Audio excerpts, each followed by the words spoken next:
Let's get the show on the road. Good morning. Welcome to the Opie and Anthony Show. And it's Monday. Quickly look at the David Carradine death photo because they're going to be getting rid of that immediately. It's hard to get rid of stuff off of the intertubes. Yeah. True. So, if they take it off of there, it's already out. So people just right-click and save it, put it on other shit. So there it is. We just were looking at it. It's a nice Monday morning thing to look at. A nice morbid way to start another week of radio. Dead Kung Fu. The photo is not that great. Nah, it's nothing, It's not like, oh, my God. You can't see his face. It's taken from the back. I think the door or something is kind of blocking half of the body.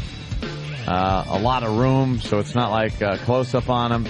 But pretty sick. A little sick. I've seen so much worse on the internet. It's not like anything's shocking. Years ago, that would have been like, oh, my God. Of course it would have. Now it's just like, what about the close-up on the face with the, purple lips and the fucking, the rope tied around the genitals. But his hands are tied above his head, right? Yeah, it looks That's a little like weird. His hands are bound above his head, which is like, how do you do that by yourself? Unless somebody else was in that room. Yeah, that's what...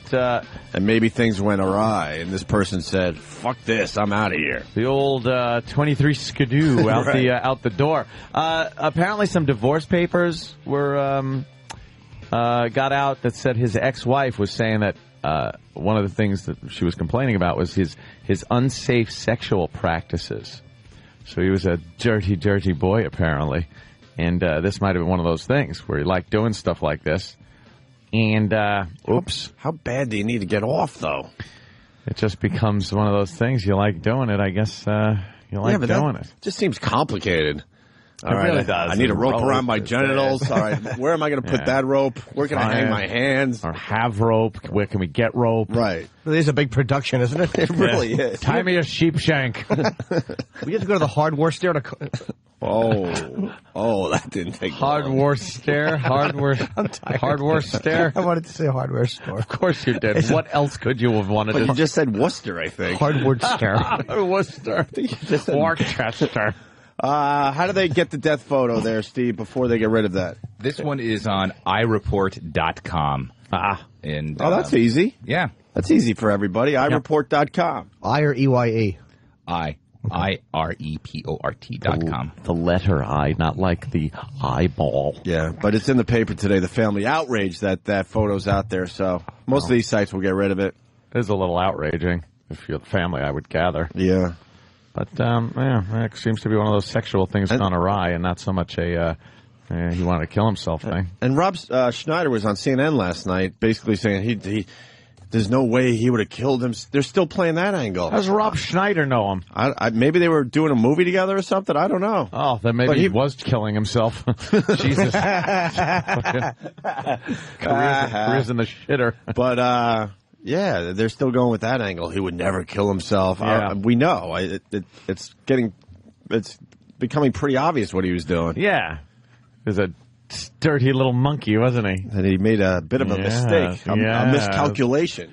Yes, dirty yes. So we got that picture to check out. A video I didn't see because guess what? I don't watch the Tony Awards. Who does? Oh. Who came in here? Half the staff all excited. I saw it.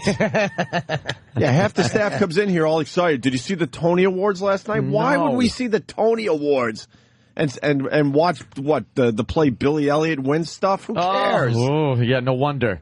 The three kids that play Billy Elliot won a Tony Award. A combined Tony? Yeah, combined Tony, of course. But they're what? The judges were probably drooling over the young, hairless little boys. Stop it. But there is a reason to watch the Tony Awards last night. Oh, my God. Our pal, Bret Michaels, who's done this show many, many times, pretty much knocked himself out last night. He got knocked the fuck out. Was he all right after this? His camp isn't saying anything. But the Tony spokesperson said that he just missed his mark and he's fine. But why was Poison opening up the Tonys? Yeah, that's a good question. That's a little weird to begin with. Rock of Ages. Rock of Ages. Thank you. Okay. That makes sense. The Rock of Ages is doing very well on Broadway. So you get Poison. Were they singing Nothing But a Good Time? Yeah, that was what they were. It was a part of a long 10-minute long opening number. And he has to be a ham, is what happened. He wanted that last bit of stage time to stand in front while all the other musicians were getting off of the stage and kind of onto the drum riser to the back. Yeah, they were pushing of the backwards. Set. This giant fucking block NHL scoreboard size thing is being lowered down. And he's like at the front of the stage still going like, hey. And then he turns around to walk back with the rest of the band. But this thing got too low, and I guess his cowboy hat brim blocked his view. He's skipping, and it smacks him. It comes down, and he runs right into it pretty much. He skips face first right into this giant piece of scenery. Was he knocked out by that? I don't know, because it stops right there. Did the thing squish him? Is Bret Michaels alive today? Do we know that much? He is. He's around. He's obviously in town. I put words out to his guys to get him to see if he'll call in. I want to see other camera angles because the main camera cut right away and went somewhere else. Yeah, why? Which again, why wouldn't you just show that and get some laughs? They probably panned to people laughing. But there's a fuckload of cameras during those things, so I can't wait to see the footage that finally comes out. The video's going to do very well today. Where he just hits the floor. We're trying to get someone from his camp to call the show. Yeah. I'm sure he's all right. Yeah, if he wasn't, I mean... but look what we missed because we didn't watch the Tonys, The Tonys. That's the one you just don't watch unless, you're a little... Why would you? If you're a little... Yeah. For real, I mean? why would you watch the Tonys? I'm trying to think if there would ever be a reason to watch the Tonys. You know what the odd thing about the Tony is, as opposed to the Grammys, the Emmys, the Oscars? Take the Academy Awards, if you will. It's something that a lot of the nominated movies and stuff people have seen. Mm-hmm. You see, like, a lot of the movies. You might miss a few, but for the most part, Grammys, you've heard the songs. Emmys, you've seen the TV shows. Mm-hmm. Or at least you know about them. The Tonys, it's like, who goes to all these shows and is sitting there going, let me see, who's going to win Best Actor in a musical? Best Revival? Guys and Dolls. Yeah, it's like, who can? No one has seen it all. So you sit there going, I don't know what this is. I don't know who this is. I don't care. It looks like any other award show, but you don't know anyone. But you don't know one goddamn person. That's exactly why no one gives a shit. And if you do take a peek, these people will go on stage to get their award, and everyone is like, of course he should have won. I can't believe. They all know the person, and it's really just... Gives a shit. And the winner, Bruce Mitchelson. Oh my God, I knew Bruce would win. When Bruce Mitchelson got up and won, I said, what? And you're at home scratching your head. Who's Bruce? Who is that? Who is this guy? You don't know who. Was he ever in a movie? Yeah. Let me look at him on IMDb, all right. Second bartender in... Can you name one person in Mamma Mia or in any big play that's out? Shit, are you kidding me? No. Except like when Broderick or Nathan Lane do them. Yeah. When you get the gimmick guys in, or, Broderick and Nathan Lane, of course, they've done a lot of the musical comedies and things. Yeah, I was going to say, I know one person on Broadway, Nathan Lane. You just got to assume he's in something. Yeah, he's in something. He's got to be. All right. Hey, speaking of movies, Land of the Lost. First bomb of the summer, my friends. Isn't actually a guy. You found Bruce Mickelson? Bruce Mickelson. Oh, close enough. Yeah. Flesh Gordon. Land of the Lost is the first bomb of the summer movie season. And what a surprise, Opie, because from the trailers and everything, I was thinking, this looks hysterical. Oof. And it's based on a show that was so well done, so well received, and very mature.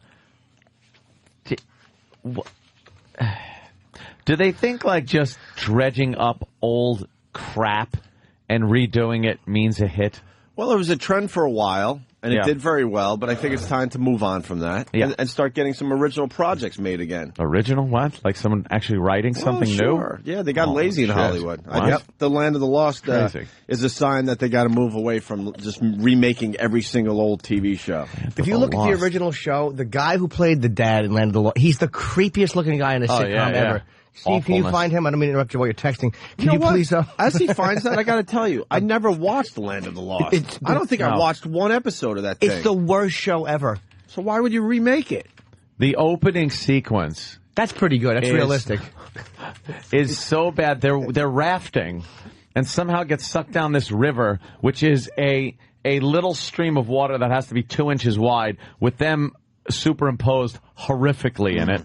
Well, and then the dinosaurs are claymation. That show costs $40 an episode to make. And I think Jimmy said it last week. Why would you make a dinosaur movie after Jurassic Park? What are you trying to accomplish? Yeah. Because even I know they've gotten even better with special effects, but you watch that Jurassic Park, it still freaking holds up. That T-Rex holds up, man. It still holds up. Looks great. I'm going to get Steve to YouTube the opening scene so you can see it all, if you've never seen it. It's really bad. The song is really catchy and good. The song is horrible. The video, just ridiculous. I want this stuck in people's heads, though. The last part. Yeah. Land. Here it is. Marshall, Will, and Holly On the routine expedition. At the greatest earthquake ever known. Oh, my God. Look at how horrendous this is. Oh, my God.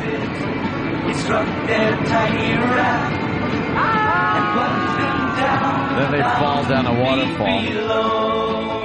Of course, it's Sid and Marty Krofft. To the land of the lost. They probably thought that looked really good for the time, you know? I think they did. Look at the dinosaur. He looks like a half a wet duty. To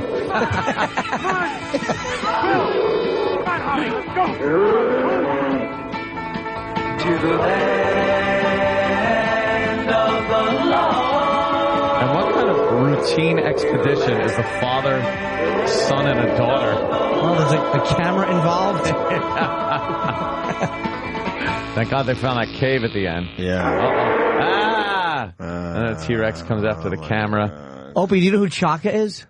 I mean, just because I've been around, Earth for a while,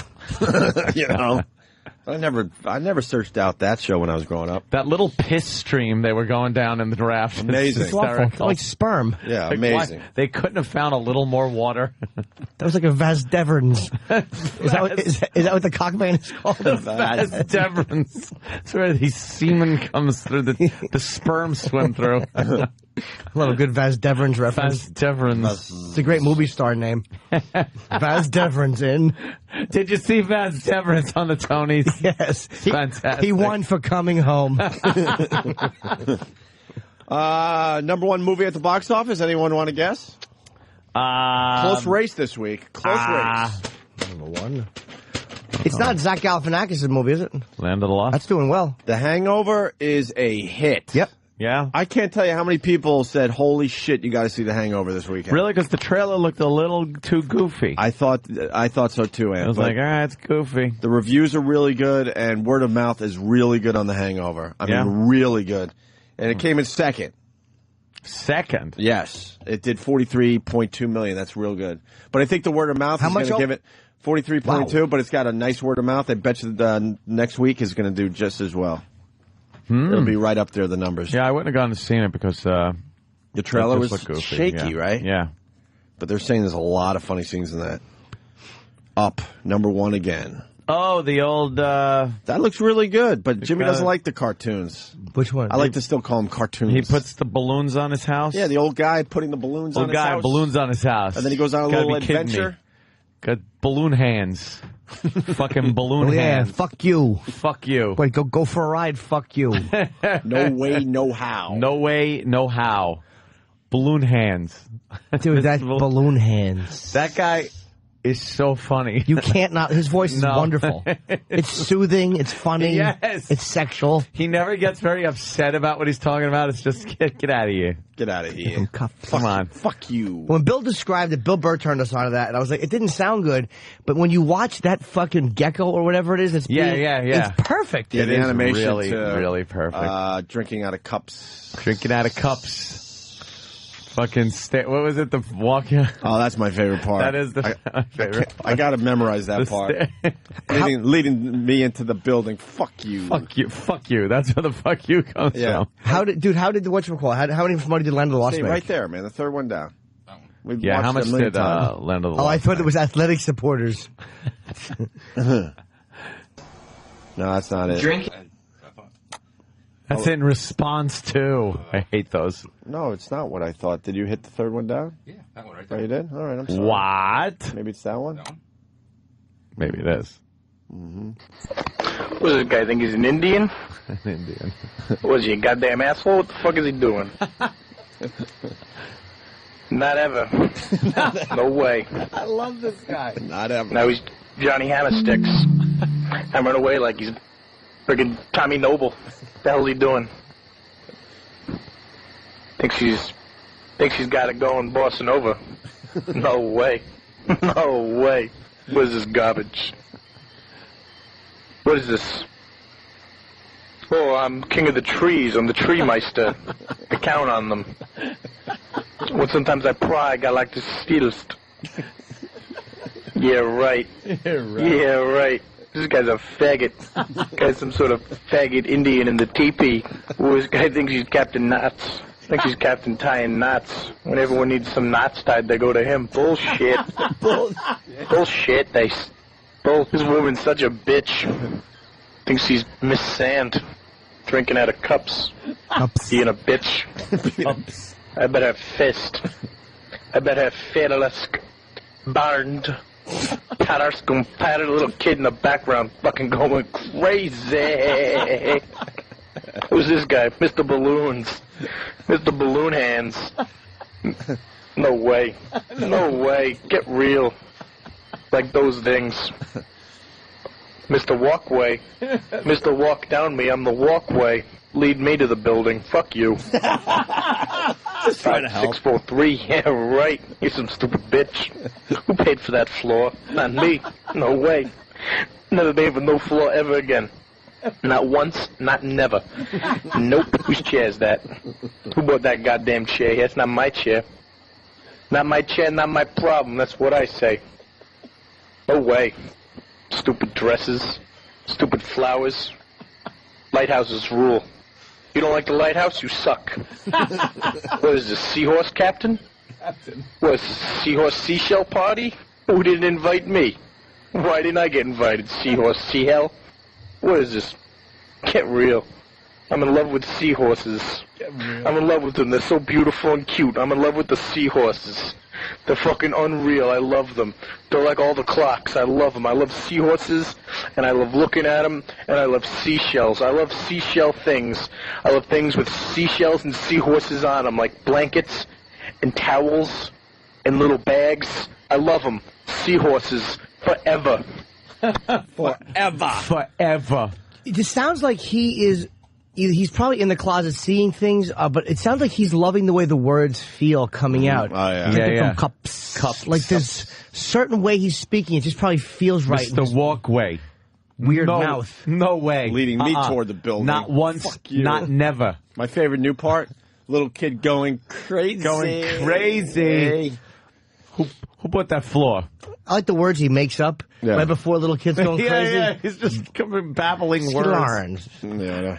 No way. Drinking out of cups on YouTube. I think we're a little late to that party, but it's still fine, man. Come on. We'll play that one every day for the next 2 weeks, and it'll still be good. Fantastic. So Up is your number one movie at the box office. Old guy, what, Boy Scouts, Cub Scouts or something stuck in his house? Right. With balloons.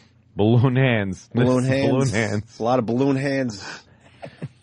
And, we said The Hangover is the movie to watch, obviously. Yeah. And then Night at the Museum and Star Trek. Star Trek's still doing well. Still cranking it out. What's the grand total on Star Trek? Man? God, I don't know. 222? 222 so far. I guess they're going to have to make a sequel, huh? I think they were working or another on it prequel already. or whatever the hell they want to call them. Yeah. So there you go. Yeah, that franchise Land of the Lost, by the way, $19.5 million, but they're calling that a bomb. They were hoping for a lot more on that movie. Unless you're making fucking 35 mil, 40 mil, you're done. That's $10 million is just because it's Will Ferrell. Like there are people who just don't see anything he does, and that's where $10 million of that comes from. Got to give props to Will Ferrell. I'm sure a lot of people have seen it by now, but him doing Man vs. Wild with Bear Grylls. Anyone watch that yet? Really? No. Oh, it's pretty good. They got all the parts on YouTube. Go one. Yeah. But Will Ferrell can't even climb a tree. Really? They're like Bear Grylls has to kind of climb a tree to figure out what direction they're going to go in. Farrell doesn't seem like he's in very good shape. Yeah, but climbing a tree? Yeah, it's just something you always do. I think Bear Grylls was looking at him like, what the fuck did I get myself into? The guy can't even do something that every little kid could do. You could still climb a tree if you had to, right, Ant? Yeah. That's what I thought. I'd get up there. Yeah. Pull myself up. Yeah, but Tree Meister. Trees. Climbing trees. Me? No way. Not once, not never. And then he counts numbers and says no. 3, 2, 1. No fucking way. Yes, no way. But it has to be that way. Bullshit.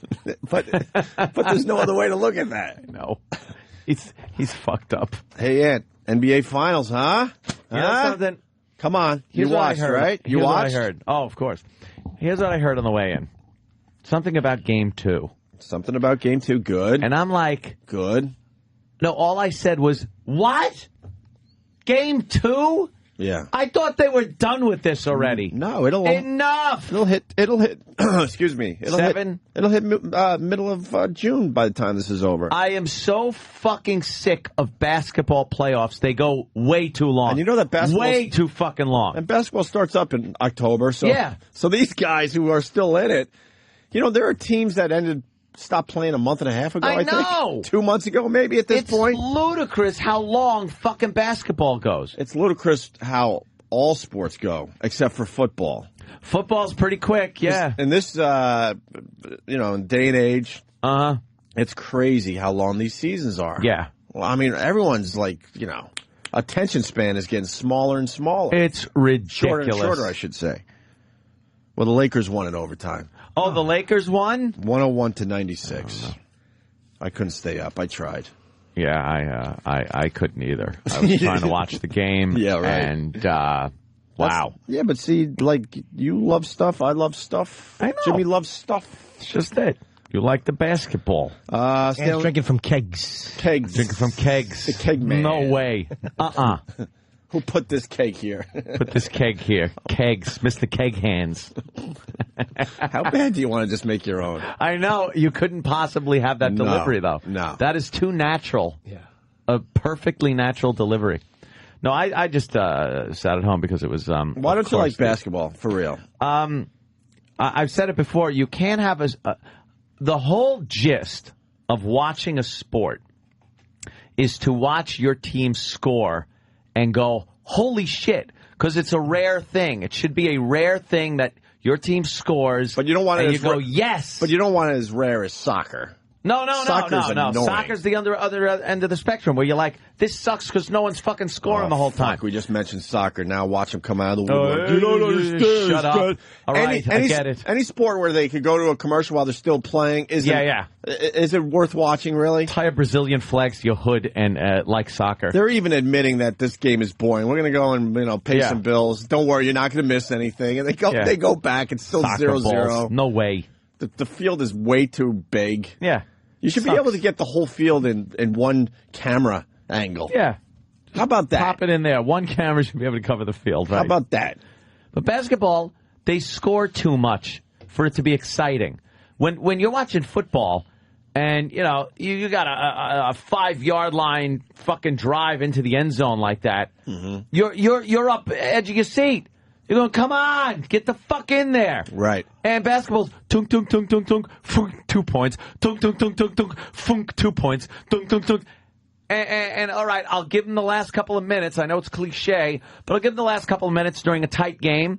A lot of fouling going on. That's very important. Get the guy up at the line, try to get at it, whatever. But the whole why am I going to watch from the first fucking quarter from the first fucking tip-off, I'm going to sit there and go, oh, yeah, he scored! It's boring to me. Imagine if you had to react like that every time your team scored. Every time. You would be exhausted. Holy shit, and then the other team scores. God damn it! Damn it! You get all mad. And it's like, oh, don't worry, there's 100 more of those to go. 10 seconds later, your team scores again. Yeah. Yes! But it's Imagine you didn't really know the sport. And you're watching it for the first time. Thinking, wow, he did it. I think you're right. To me, the whole I would like thing, to defend that, but the older I get, I think you're starting to be right about basketball. It's the whole thing. So that's why I was never really able to just get into it. I love to do if I walk in and the score is like, say, 10-6. I love to just go, is the fourth quarter? Yes, this game's over. And they never understand that you're being sarcastic. Like, nah, man, it just started. Like, I know, asshole. Out of the four main... Mr. fucking Given scores. Out of the four main sports, TV watching, what order would you put them in? TV watching, you got to put football first. Football first. You got to put football. It's such a fucking brutally exciting game. You get a good football game, man. It's exciting to watch. You know what? It's like an army. You fucking, it's two teams that they're bashing each other's heads in to get past them to get that fucking ball over there, and that is a good game. And the soccer fans will argue strategy. I mean, you can't argue strategy with football. You see it.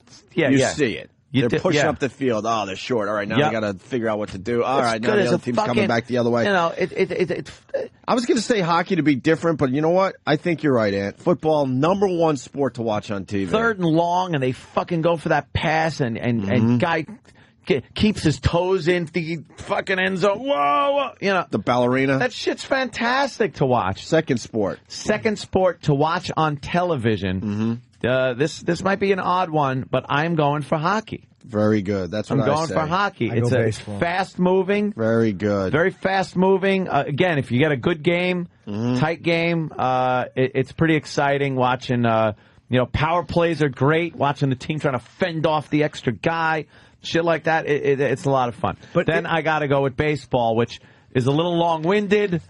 It's even a good game.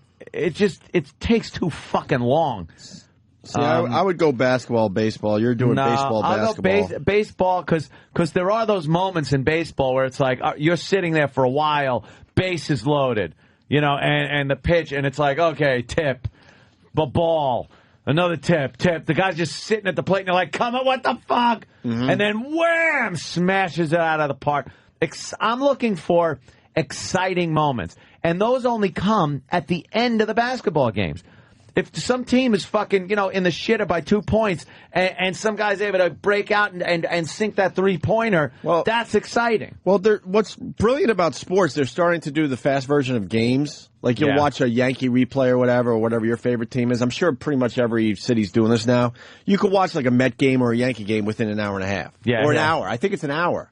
Which is, have you checked this out? Like late night or something? They do it late at night. I forgot what they call it. It's like Mets Fast Forward, or they come. It's a clever name, and you get to see the latest game within an hour. Really? And they should do the same thing with basketball. Do it like in a half hour. Well, you know what I like, and do they use this tactic in that in what you're talking about when they're showing the highlights of the pitches that are thrown against? Like sometimes the batter's up there for fucking 30 pitches. Yeah, but you know what? And it's like, whoosh, whoosh. On the news highlights, they just show whoosh, whoosh, whoosh, one after the other.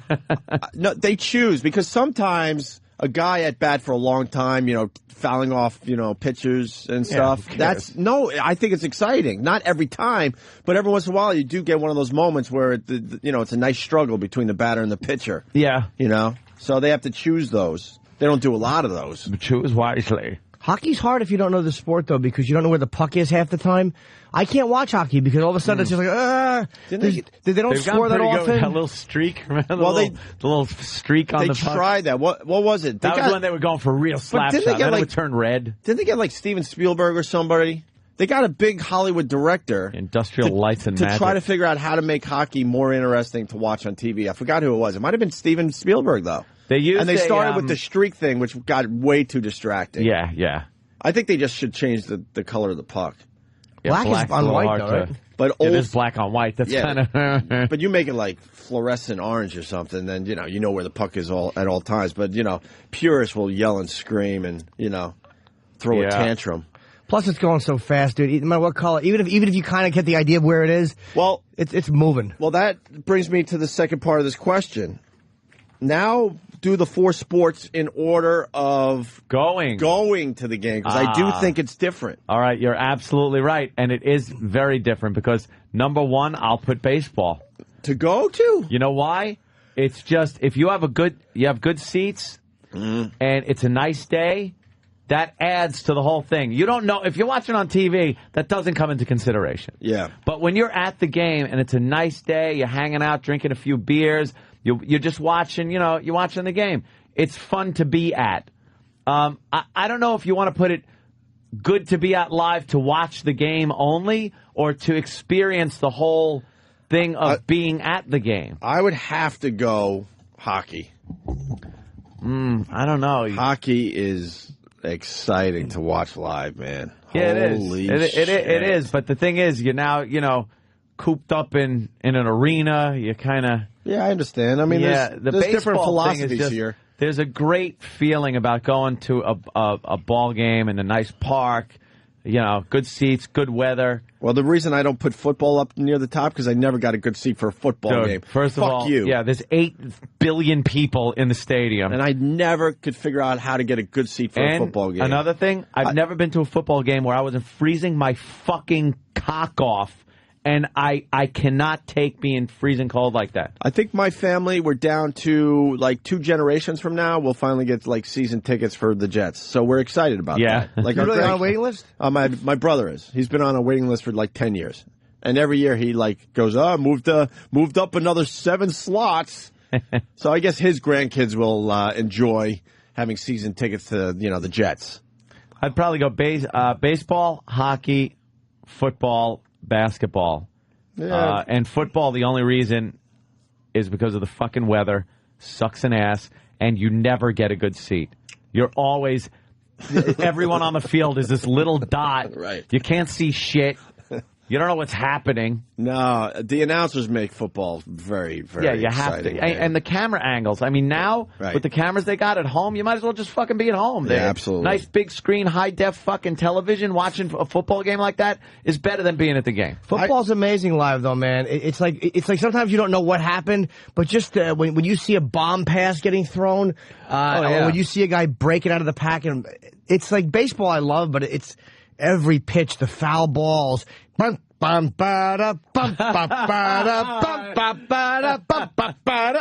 music, and then one guy, hot dogs, it's constant noise. It is constant noise. There's not a moment of silence. Shut up for one for 1 second. It's true. Can I not be stimulated? Hey, ladies and gentlemen, I'd like to take this opportunity to welcome the Westchester Weeblos. The Weeblos are here today. The Boy Scouts of America. And now it's time for the 7-inning stretch. Cotton Eye Joe. Cotton Eye Joe. Ugh. Terrible. And now YMCA has the grounds crew take the... They still doing that at the New Yankee Stadium? Yes, I believe so. Fantastic, great. That's tradition. It's all noise. So my list would be hockey, football, basketball, baseball. Wow, baseball last over basketball? Great, here's basketball. Just sneakers fucking making that sound on the wood floor. I grew up playing basketball, but it's moving down the list every year. Yeah. It really is. I think I would have put that number 1 for a while. Hate it. Now it's in 3rd place with the big 4. And finally... Did I put women's gymnastics down there? Good God. Or, you know what? Women's tennis, if that 17-year-old tit monster playing. Big tit monster tennis player? Of course. Hope she didn't have those lopped off yet. And for you golf fans, Tiger Woods, just an amazing round yesterday, and he wins the Memorial Cup. After shooting 74 in the second round, which is pretty much you shoot a 74 in a PGA tournament, kiss your chances of winning goodbye. You're done. He turns around and shoots a 65 yesterday. He's amazing. 2 birdies to end it. Going out on a limb saying that? Yeah, good input. Well, not as amazing, because he's still kind of coming back from that, from the injury. Massive knee surgery. Which is hysterical. Reconstructive knee surgery. The fuck is this? Uh-oh, what do we got? What is that? Get the fuck out of here. No way, no how. No way, no how. Bullshit. Topless gymnast. Steve C., topless gymnast. No way, no how. On the fucking balance beam. Stop it. Yeah. Fuck you. No way. 2D cups. 2D cups. Wow, that's pretty sweet. All right. This is so hot. It's a gymnast It's about topless, wearing a thong on the balance beam. What boobs. With great natural tits. She's wonderful. What is this about, Steve? I started seeing these clips a couple of years ago. This Russian chick. And this pesky one got in the way. Yeah. You know what I love about she's a Russian broad? Yeah. Of course she is. You know what I She love looks about the Russian broad who's just has an amazing body? You know she wanted to be an Olympic champion. I want to know when she finally said, fuck my dream. When those tits got too big. You can't be a gymnast with those tits. Fuck my dream. I'm now going to do this nude for everybody so guys could jerk off somewhere. Is fantastic. How do they get to this, Steve? They're clamoring out there. Clamoring. Meta Cafe, and just search on topless gymnast. Meta Cafe. Yeah. If you just Google topless gymnast, it's one of the top links, actually. Why do we have to... nice dismount. And she puts her hands up, those beautiful natural breast disease. She's wearing a thong. Look at that ass. She's got to do the Olga Corbett, though. Oh, where she does that. Remember the Olga? Wasn't that one of the clips that started off Wide World of Sports? Wide World of Sports. With Olga Corbett pretty much eating her own box. Yeah, find that for Jimmy. Too bad she was ugly. She was laying down. She had her chin on her chest and chin on the balance beam, and the rest of her body was slung over her fucking head. So wait, she officially would be eating her own asshole. Eating her ass. Box. Something. They're close enough where she could get to either one. Yeah. Look at the fucking. Do you know? Sometimes I was trying to watch something this weekend. Oh, God! Nice. She's doing a handstand with her vag. Oh wow! Look at that. Bulging in her little bikini bottoms and her big boobs. I don't know if they're real though. How would you like to? They look very natural. Yeah, they do. All right. They look very natural. How would you like to just run by that balance beam with your tongue out and just lick the top of it when she's finished? I probably think of other things I'd rather do, but fantastic. Well, if you couldn't, Why would you want to do that? I don't know. Fucking licking balance beams. She's not the only one who uses it, Ant. Right. There was a sweaty guy working on his routine, Thank too. God guys don't use that thing. Or they don't, right? Okay. I've never seen one. I don't know. I was on. Someone is saying check out her floor exercise, and it's in capital letters, so it's got to be terrific. What, she does all the events? Topless? I've seen this one, and I've seen one with her on the what's it called, the parallel bars. Yeah. Let me see if I can find it. Wow. Yeah. Very nice. And she's an average-looking girl. No, she's got a really nice fact body. that she's doing nice boobs. She's doing gymnastics naked. That's hot. And Roger Federer wins the French Open. Roger Federer. Do you ever watch men's tennis or women's tennis? Not really, right? I'm one of those. I'll go to the U.S. Open every year, though, because that's a nice event to go to. Yeah. Walk around and stuff. Nice day out there in used to be Forest Hills. Oh. The tennis center. Yeah, they don't do it out there anymore? What? Well, they moved it? They moved the stadium right next to, where Shea Stadium is, Citi Field. Kind of right next to it, sort of there. Ties Pete Sampras' record with 14 major titles, so that's a big deal in the tennis world this morning. Did someone come running out and grab him or some shit? Yeah, I thought it was hilarious. Why do we have to take that so seriously? The guy was just having fun. Well, maybe because when it happened once, a woman got stabbed. Monica Seles. Yeah. Good point. Good point. Maybe that's why. I love how you could shut me down so quickly. A little good tense point about it. I just decided to spend the weekend. It was the anniversary of D-Day. Yes. So there were a lot of cool things on the History Channel and the Military Channel. So I was just watching that. Hitler lost again every time I watch it. What was his overall record? I think he was 0 for 1. In the end, he was 0 for 1. 0 for 1, unless you count his experience in World War I, which pretty much was a tie. I don't think they really lost that one. Kind of set him up. Set him up well for World War II. But, there's Olga. Little Olga Corbett. She was butt ugly. But she was a little sweetheart back then. Everyone loved her. She was ugly. And you knew those chicks do not age well. Well, they gave her ponytails to try to make her look cute. Yeah. And it just never worked. But she was just one of those little impish things that I think people Nadia enjoyed. Comaneci wasn't much better. And no. I had a crush on her when I was growing up. And they grow up. And then she's like a rubber band. Yeah, I looked back at what she looked like, and I said, what is wrong with you? Why would you have a crush on Nadia Comaneci out of all the women you could pick? But you watch some of these older balance beam things, and they're a lot different than now. I mean, they're doing fucking backflips on these things. Now? We're back there. Now. She's just rubber girl. She's just kind of Yeah. What year is this, you think? Like 80s? 72. Yeah, I'd go early 70s, absolutely. Who did you watch on the History Channel this weekend? Hitler. Speaking of Hitler. Yes. I was trying to watch the movie Downfall. Is a great portrayal of Hitler. The guy's acting is, and there's a scene where he's yelling at his generals, and I'm like, that's what it was like to be yelled at by Hitler. Yeah. The acting was so. It's probably the best acted thing I've ever seen anybody do. Yeah. So I went to watch it on YouTube, and there's over 100 versions of it, and every one of them is fucking subtitled with some stupid goof. It's like, no, really? Yeah, I saw the one where he's arguing about his Xbox. Yeah, it's really. And one of them is, I want to see Fedor fight in the UFC. He's speaking German, so whatever's written down there, you know. Every one of them is ridiculous.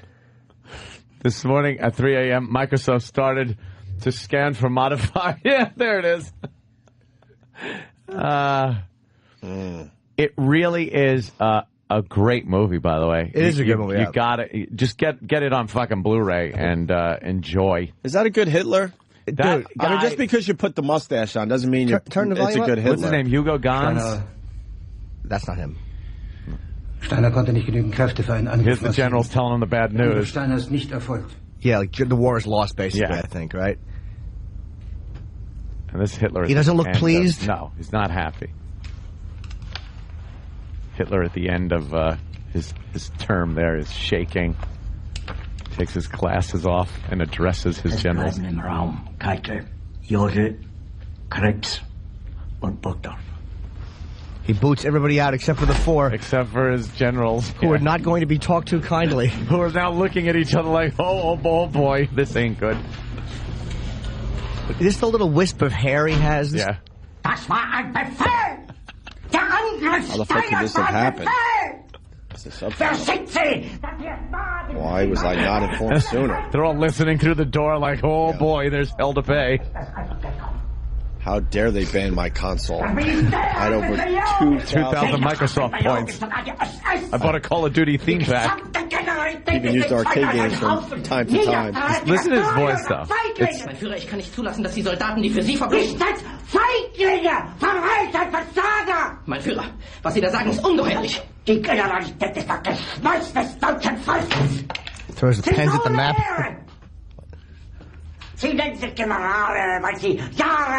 Rocky Dennis was happier looking at the map than he is right now.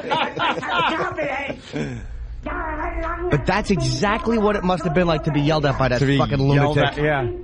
Oh, here comes Ava. She's going to calm him down. Watch his little hands. He knows what to do with his hands. Huh? Dude, this guy is... it's the best thing I've ever seen anybody do as an actor. It's Jim fucking... Norton as Adolf Hitler. His hands are in his pockets. Yeah. Ted Hitler. Yes. I don't even dislike Jews. I don't want to kill anybody. Yeah, he did an amazing... Bruno Gans, that was his name. Bruno Gans. He did an amazing fucking job as Hitler. One of the best Hitlers I've ever seen in a movie. You've seen a lot of them, too. Oh, I've seen them all. Who was the worst Hitler? Worst Hitler ever? John Amos. I was running through my head looking for, like, Dick Van Dyke or something. He kept calling Stalin Jr. People like, this is not Junior. Yeah, he did a great job. The story was great, too. It was just, you know, instead of this weird kind of cliched version of the bunker in the last couple of days of Hitler being in the bunker, they really took that kind of gritty, realistic take on it. And that scene where Goebbels and his kids and his wife, you know, they don't want to live without their Fuhrer and without the Reich. And, they pull some shenanigans. Holy shit. Just fucking unbelievable scene. And people were outraged by this movie because it showed Hitler as a regular man. As a human being and not the monster that... Well, unfortunately, he was a human being, albeit a crazy one. But that makes it scarier because the Nazis were not these robots from outer space. They were fucking people who... you know, just became these monstrous barbarians. It's like, it's scarier to think that, like, a guy who you can relate to on some level is capable of that. Yep. Just as he loves his dog. Hitler, I was reading recently, he was a vegetarian, and he did not like eating meat because the methods of killing animals was far too cruel. Yeah. And he hated smoking. He thought it was very rude to ruin someone's air with cigarette smoke. He was like a fucking... He had no problem ruining a lot of people's air, though. Oh, of course not with Cyclone B. Job. When the announcement came out that Hitler was dead, they all pull cigarettes out in the bunker and just put them in their mouth and light up and just all start smoking. Yeah, great movie. Downfall. Someone is saying the Downfall mashups on YouTube are terrific. Yeah, there's a bunch of them. Oh, so you've seen all this stuff. Yeah. Hey, and our pal Ed Asner is a star of Up, and this caller wants to know why we can't get Ed Asner on the Opie and Anthony show. Wow. I never had a bad experience on this program with Ed Asner. I don't understand. Technically, that's I know. A true statement. Yes. Yay. It was me, Rogan. Jimmy, you were there, right? He hugged me and kissed me on the cheek. Yeah. Man loved me. Jimmy was the problem that day. And Voss? What? I certainly wasn't. You were the destroyer. Called you the destroyer. It was me, Voss, Rogan, and Jimmy having a nice time with Ed Asner. What's the problem? Nice time. Obviously, I'm setting up the Ed Asner clip if you got it, Travis. I don't know. Travis has it. He's a big star. I mean, big star. The movie's #1 at the box office for 2 weeks in a row, so... He's got a hit on his hands. Want to go to break with the Ed Asner thing? A couple minutes long? Who cares? We got 2 minutes. No way, no how. Yes, I say minutes. Way. Bridge to Ed break. Asner. Yeah. Cartoon. Leading us to break. No Fuck way. You. No way. Maritella more hands. Come on. Ed Night and Day. John Amos played Gordy. You think with the listeners we could have a little contest, come up with a new one? I don't know. It's hard to do, If you keep it short, we can play a few of them. That is hard to do. Just lock yourself in a closet, take some drugs, and see what happens. You know what? Maybe the bit is, maybe. I mean, not all these bits are going to fly. We understand that, but you got to throw them out there and see what sticks. Maybe if the listeners come up with a drinking out of cups. Drinking out of cups. The O&A version. So they use like the O&A characters. You know what I mean? God, yeah. Ted Scheckler. Yeah. Fuck you. No way. No how, inventor. Stop it. And you got Big A and Pat from Menaki and Stalker Patty, all the peeps. There kind of are a lot of things you can work into them. I'll just throw it out there. If it works and we get a good one, maybe it'll motivate others to do them. Or maybe we should try one. Fuck you. Fuck you. No way. Too busy. Love that, man. It's hysterical. All right, Ed Asner as we go to break. Ed Asner. Opie and Hello. Anthony. You trying to get rid of me? Yes. What are you doing, Ben? Oh. Ben, what are you doing? Sign language. What's the sign language? Ed, that's Ben, and he's our producer, and he decides when a guest is getting a little too boring, and that was the sign that he usually gives. And more disrespect to Ed. We're having a good interview with Ed Asner. I can tell you, Anthony, that's the last time I'll ever be on your show. No, that was Ben. I've suffered your insults enough. I certainly wouldn't come back again.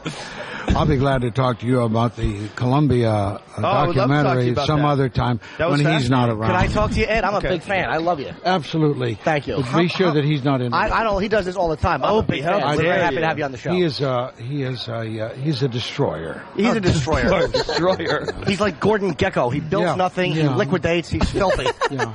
He's greasy. Yes, he is. I don't want to smell his shorts. He's a Sven Gallagher. In quotes, I don't want to smell his shorts. Ed Asner. Bravo. The great Ed Asner. Great Ed Asner. Thank you, sir. Very nice to meet you. Thank you very much. Where's Norton going and where's Voss going? Oh, you're getting photos and stuff? All right. Everyone is getting pictures with Ed Asner. Dude, you went after Ed Asner. I didn't go after him. Oh, my God. You hurt him. We were just having fun. I think he was really upset. I guess he didn't really get our our sense of humor. No, the goof. It's hard for people to get the goof. Actually, he's a legend, and I loved Mary Tyler Moore growing up. A lot of the old guys don't get the goof. They don't want to. They're like, come on. But I can't be something I'm not. You're a destroyer. He called you a destroyer. Wait till Anthony hears this on the replay. Oh, it was phenomenal. Hey, Jimmy, get back here, man. I start sweating. Ed, no, come on. Give me a handshake, please. Fuck you, he said. No, fuck you. Dude, Ed Asner just said fuck you. Oh, that's phenomenal. $1,200 a month electric bill. That's what I'm rolling. Wow. And the summer hasn't even really started yet. No way. No way. What is this garbage? Really? Yeah. $1,200? $1,200 was my electric bill this month. Not me. No way. Not once. Not never. Well, you maybe not. I better have fist. I better have fatalisk. Burned. Patted little kid in the background fucking going crazy. Burned. Please play that one more time. I better have fist. I better have fatalisk. Burned. Patted little kid in the background fucking going crazy. I want to learn that whole fucking line. I want to learn every bit of gibberish he's saying there. If you could spell that made-up word, I will follow you on Twitter. I'll follow you on Twitter. That is a good I better have fist. I better have fatalisk. Burned. Patted little kid in the background fucking going crazy. Something fist. I think he's saying fist, and then he goes... And then fisk. Fistlarn. That just felt good. Fistlarn. Yeah. That's why Spanish was fun. It just felt good to speak Spanish. Yeah, speak Spanish. When you get to roll stuff. Feels good. Feels good. Yeah, I think the pool pump running always got the electric bill up. But I've turned it, ever since I got that bill over the weekend, I've turned into Mr. Light Switch guy now. Now I'm trying to because I would go to bed and realize, I'm upstairs in the bedroom, shutting the big doors, my big vault, my bedroom vault, and I'd look and go, I left about 15 lights on downstairs. Jesus. And then I'm going, screw it, I'll turn it off tomorrow. And then the basement now, which is now a whole sporting complex and studio and movie theater and bar. I wouldn't know. Has a open invite. Oh, yeah, I forgot. Pat Fumanaki was over. I know. Trust me, I know. It was I keep tabs. Opie, how about this weekend A lot coming? of hi-hats. Anthony, I don't know if you're around, but how about this weekend coming? Yes. We go to Anthony's house. Mm-hmm. I'll bring my DVD copy of Kiss Meets the Phantom in the Park. Oh, watch it in the theater. We'll watch it in the theater. Yep. We'll all have popcorn. We'll all sing along. It'll be wonderful. Of course it will. Yes. See? Can we have a booze-free weekend with you? You can. I actually drank on Saturday. I had one. My God, man. I had one half of a tap Bud Light yesterday. Really? I poured it. I just was drinking it. And I'm just like, you know something? I just had my fill over the weekend. I drank my ass off. I was done full up. Saturday I drank more than I have in a long time. Were you drunk? Oh, yeah.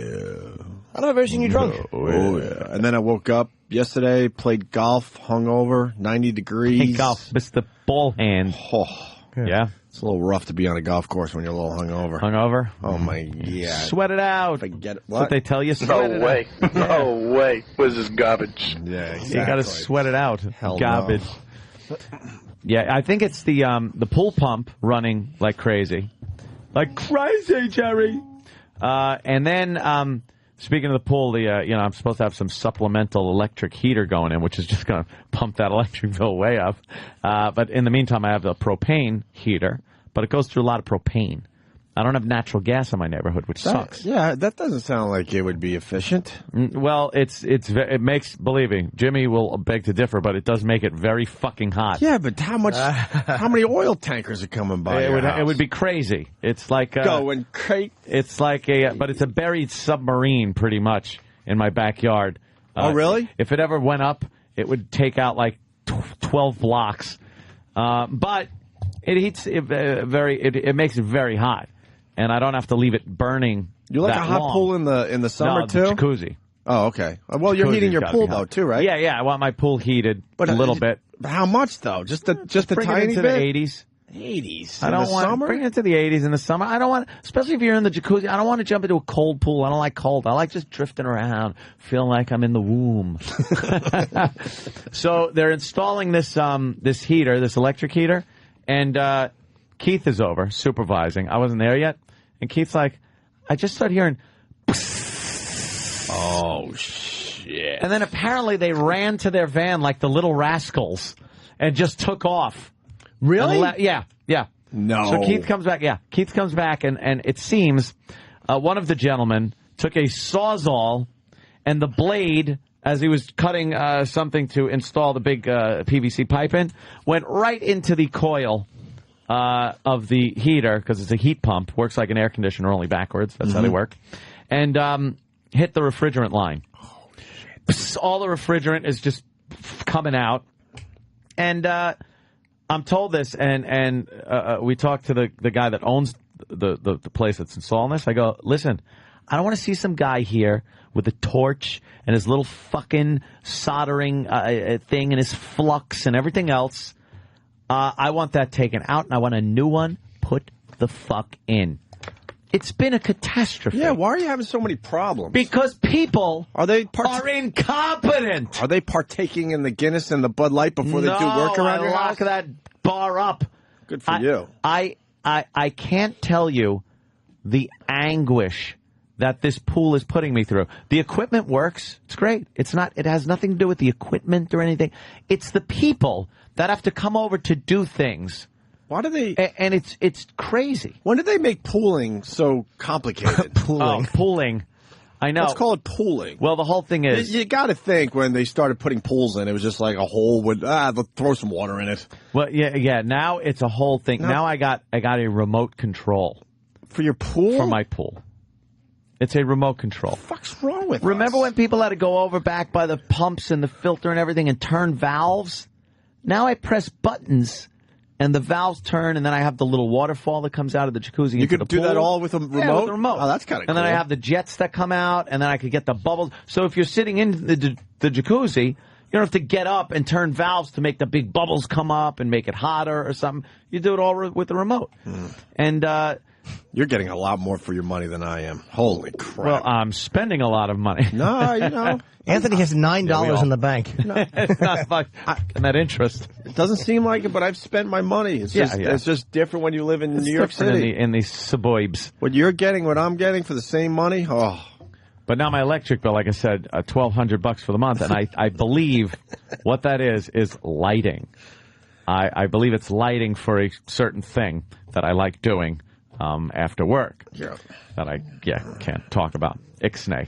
Believe me, Ixnay. Like everyone talking about knows stuff that enhances promotes things. the experience. Well, whatever. We got to teach these guys. I know. Is what I'm thinking. They do have to learn, but they never will. I think they need to get their learn on. Dogs are too old. New tricks. You think? I think they can be learned. Old dogs ain't gonna happen. No way. No how. No way. No way. Old This is dog, garbage. give him a bone. Ain't gonna happen. Not me.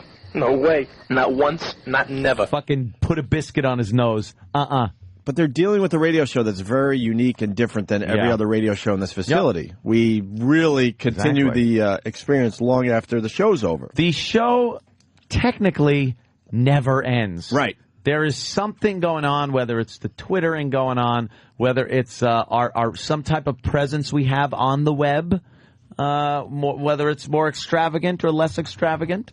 We do have a web presence. And that goes on all the time. But they can't pie chart it. That's what scares them. If they could pie chart it, then they would go, do your podcast. Yeah, keep the Twittering going. That. You know, it's one of those things.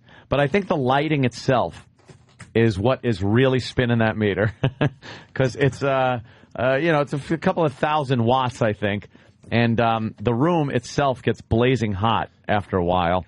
And I really think that's kind of been what's taken up a lot of the electricity. But didn't your mom yell and scream at you your entire existence, turn off the lights? Yeah, because that's why I don't do it. Now that I'm an older guy, I walk around my place turning lights off all the time. And, I'm lucky enough to be able to keep all the lights on 24 hours a day. But it's still ingrained in my stupid head. See, I'm doing it now. So I walk around. Ever since I got that bill, now I'm doing it just to see if it's more... It's kind of an experiment. I want to see if it's so much the lights I have on. And now what I do when I leave in the morning, I turn the TV off in my bedroom. I used to leave that thing on constantly. So I'd come home to the sounds of the television. The sounds of humans. Of somebody in the house, even if it's just a machine. It's a machine. Why don't you get little Japanese robots to say, hello, Anthony. We're happy you're here. That's what I need. Hey, do we have an update on the neighbors? How much do they hate you these days? Are they reaching out? Are they doing anything? I had contact with my other neighbor. Which side? Looking at the house. Looking at the house? From the street. Left side neighbor. But he's the one that doesn't like you. No, right side neighbor is... No, left side neighbor was the guy that came over with the cake and all that? No. That's right side neighbor. Right side neighbor did all that? Yeah, left side neighbor, I barely see. Okay. But right side neighbor gave up on you after the whole cake and stuff. Yeah. Okay. Right side neighbor gave up on me. And hasn't talked to you since? I haven't seen him. They must hate you. They must. Just because you're very different than every other house in that neighborhood. So I get a little... Doorbell? Well, yeah. Well, I see you're looking for it. I think we could just say doorbell. Okay, ding dong. I get a little doorbell, and it's, I'm still in bed. So I just throw on yesterday's clothes and run downstairs, and I'm like, hello? He goes, hi, I'm your neighbor over here. He goes, my son's toy is in your yard. So I'm like, oh, okay. And I'm thinking it's a basketball or something. He goes, it's a little mechanical flying bird. All right. You're going to be retrieving that. I'll look for it. I know. You're going to be retrieving that twice a week, my friend. That's all little I was thinking. kid trying to fly his... When I looked at it, you ever see those things? They're the little birds that go... They're made out of very lightweight plastic wings, very thin, like film almost. I've never seen these. And you wind them up and you throw it and it goes... And it flaps and flies like a little bird, but you don't know where it's going. Apparently it goes into my yard like every other bird. It's kind of like letting a balloon loose. Yeah, Where the fuck is that thing going? Balloon hands. So it ended up there. Balloon hands. So I got it and I kind of threw it over the fence at him, and he goes, "Oh, by the way, my name." He gave his name, and then I said, "Oh, I can say Anthony. People know my name's Anthony. Why did I stop saying my name?" You should have said, "I'm Anthony, and I got hot chicks over here all the time. So, maybe make an excuse and come on over and hang with me." One of his upstairs windows overlooked the yard. I can't quite block it. I need the fucking elm tree. Don't ever block it. Block it out, but I think occasionally I see the blind open don't up. ever block it. Sure. Because he'll always be on your side. Yeah. When the shit goes down in the neighborhood, you could count on the guy that you've been allowing to take a peek at young an ally in the pool. Yeah. Well, I retrieved it and threw it back over the fence. I keep my gates locked. Of course because you do. The last thing I need is some kid going back there looking for a toy and having happens. A Tommy Lee. Oof. Or a fucking Bud Abbott or Luke Costello or something. Yep. Well, drinking out of cups, we got it transcribed here, and that this line... I better have fist. I better have fatalisk, burned, Patrice, patted a little kid in the background fucking going crazy. I don't know if the translation's right, Op. Well... It says, how about a fist? I thought he said, how about a fist? How about a fatalisk? I better have fist. Oh, really? How about a fatalisk T-barned? T-barned, Patrice Capel. Patrice Capel, a little kid in the background fucking going crazy. I don't know if that's right. Let me hear it one more time while I read along. I better have fist. I better have fatalisk, burned, Patrice, patted a little kid in the background fucking going crazy. I think it's I better have fist, not how about a fist. I better have fist. I better have fist. I better have fatalist barned. What a great feeling. Like your brain is just misfiring and then all of a sudden it goes back on track. And then he's got a nice thought there. I'm the king of the trees. Going crazy. I'm the tree meister. I count on him. Treemeister. Treemeister. He's the best. What else is going on in the world? In the world. God, we had such a busy show Friday. This story is kind of getting old, so let's get it out there. An amazing thing happened in New York City Thursday or Friday of last week. Oh, I can think of 20 things that this could be. And, we talk about how they love to give tickets in this fine city of ours. Yes. Listen to this story if you haven't heard it yet. Jennifer Morales, who doesn't want her face shown, wonders how her father's body could go unnoticed for so long. I'm shocked, I'm surprised. This is how the daughter wants to remember her handyman father, 58-year-old George Morales, not as a decomposed body found in a van under the BQE on Wednesday. He'd been dead a month in a van with 4 parking tickets. So they just kept putting parking tickets on a car or a van that had a dead body in it. Could you see the dead body, though? As a decomposing guy. Now, if the guy was in the back trying to get some shit. Well, they're making it sound like the guy was still at the wheel. Before he dropped dead. And they're assuming that he was just, snoozing. Yeah. So if he's in the back, but it's under the BQE, that whole area is a dump. Yeah, I know. How would you know if you're smelling a dead body? That's true. Morales' daughter says her father left their apartment here in Washington Heights on May 5th in a van owned by a friend. Morales was headed for Long Island and just vanished. His daughter suspects Morales, who suffered from diabetes and heart problems, may have felt ill and pulled off the road for a nap. A window was cracked. The odor became overpowering. After the car was ticketed each Monday for a month, a marshal about to tow the van noticed a body in the back seat. If you see that a car has already 3 or 4 tickets and you're just slabbing more, at least call 911. When he was found, his daughter says he was not covered with a blanket or coat, but in plain view of anyone who looked inside. She wonders, what if there were a person inside a car who was ill and needed help? Yeah, all right, it you sucks could your wonder dad's all you dead, like. but Nobody noticed. she's trying to make a big, I need a walk. We need to all walk on a Saturday with ribbons to make sure this doesn't happen again. Yeah, they probably fucking thought he was asleep, and the ticket people probably didn't notice. I'm not a fan of the parking ticket like anybody. No. Geez, what the fuck? No one's fault he was rotting, but him and his fucking rotten blood sugar issues.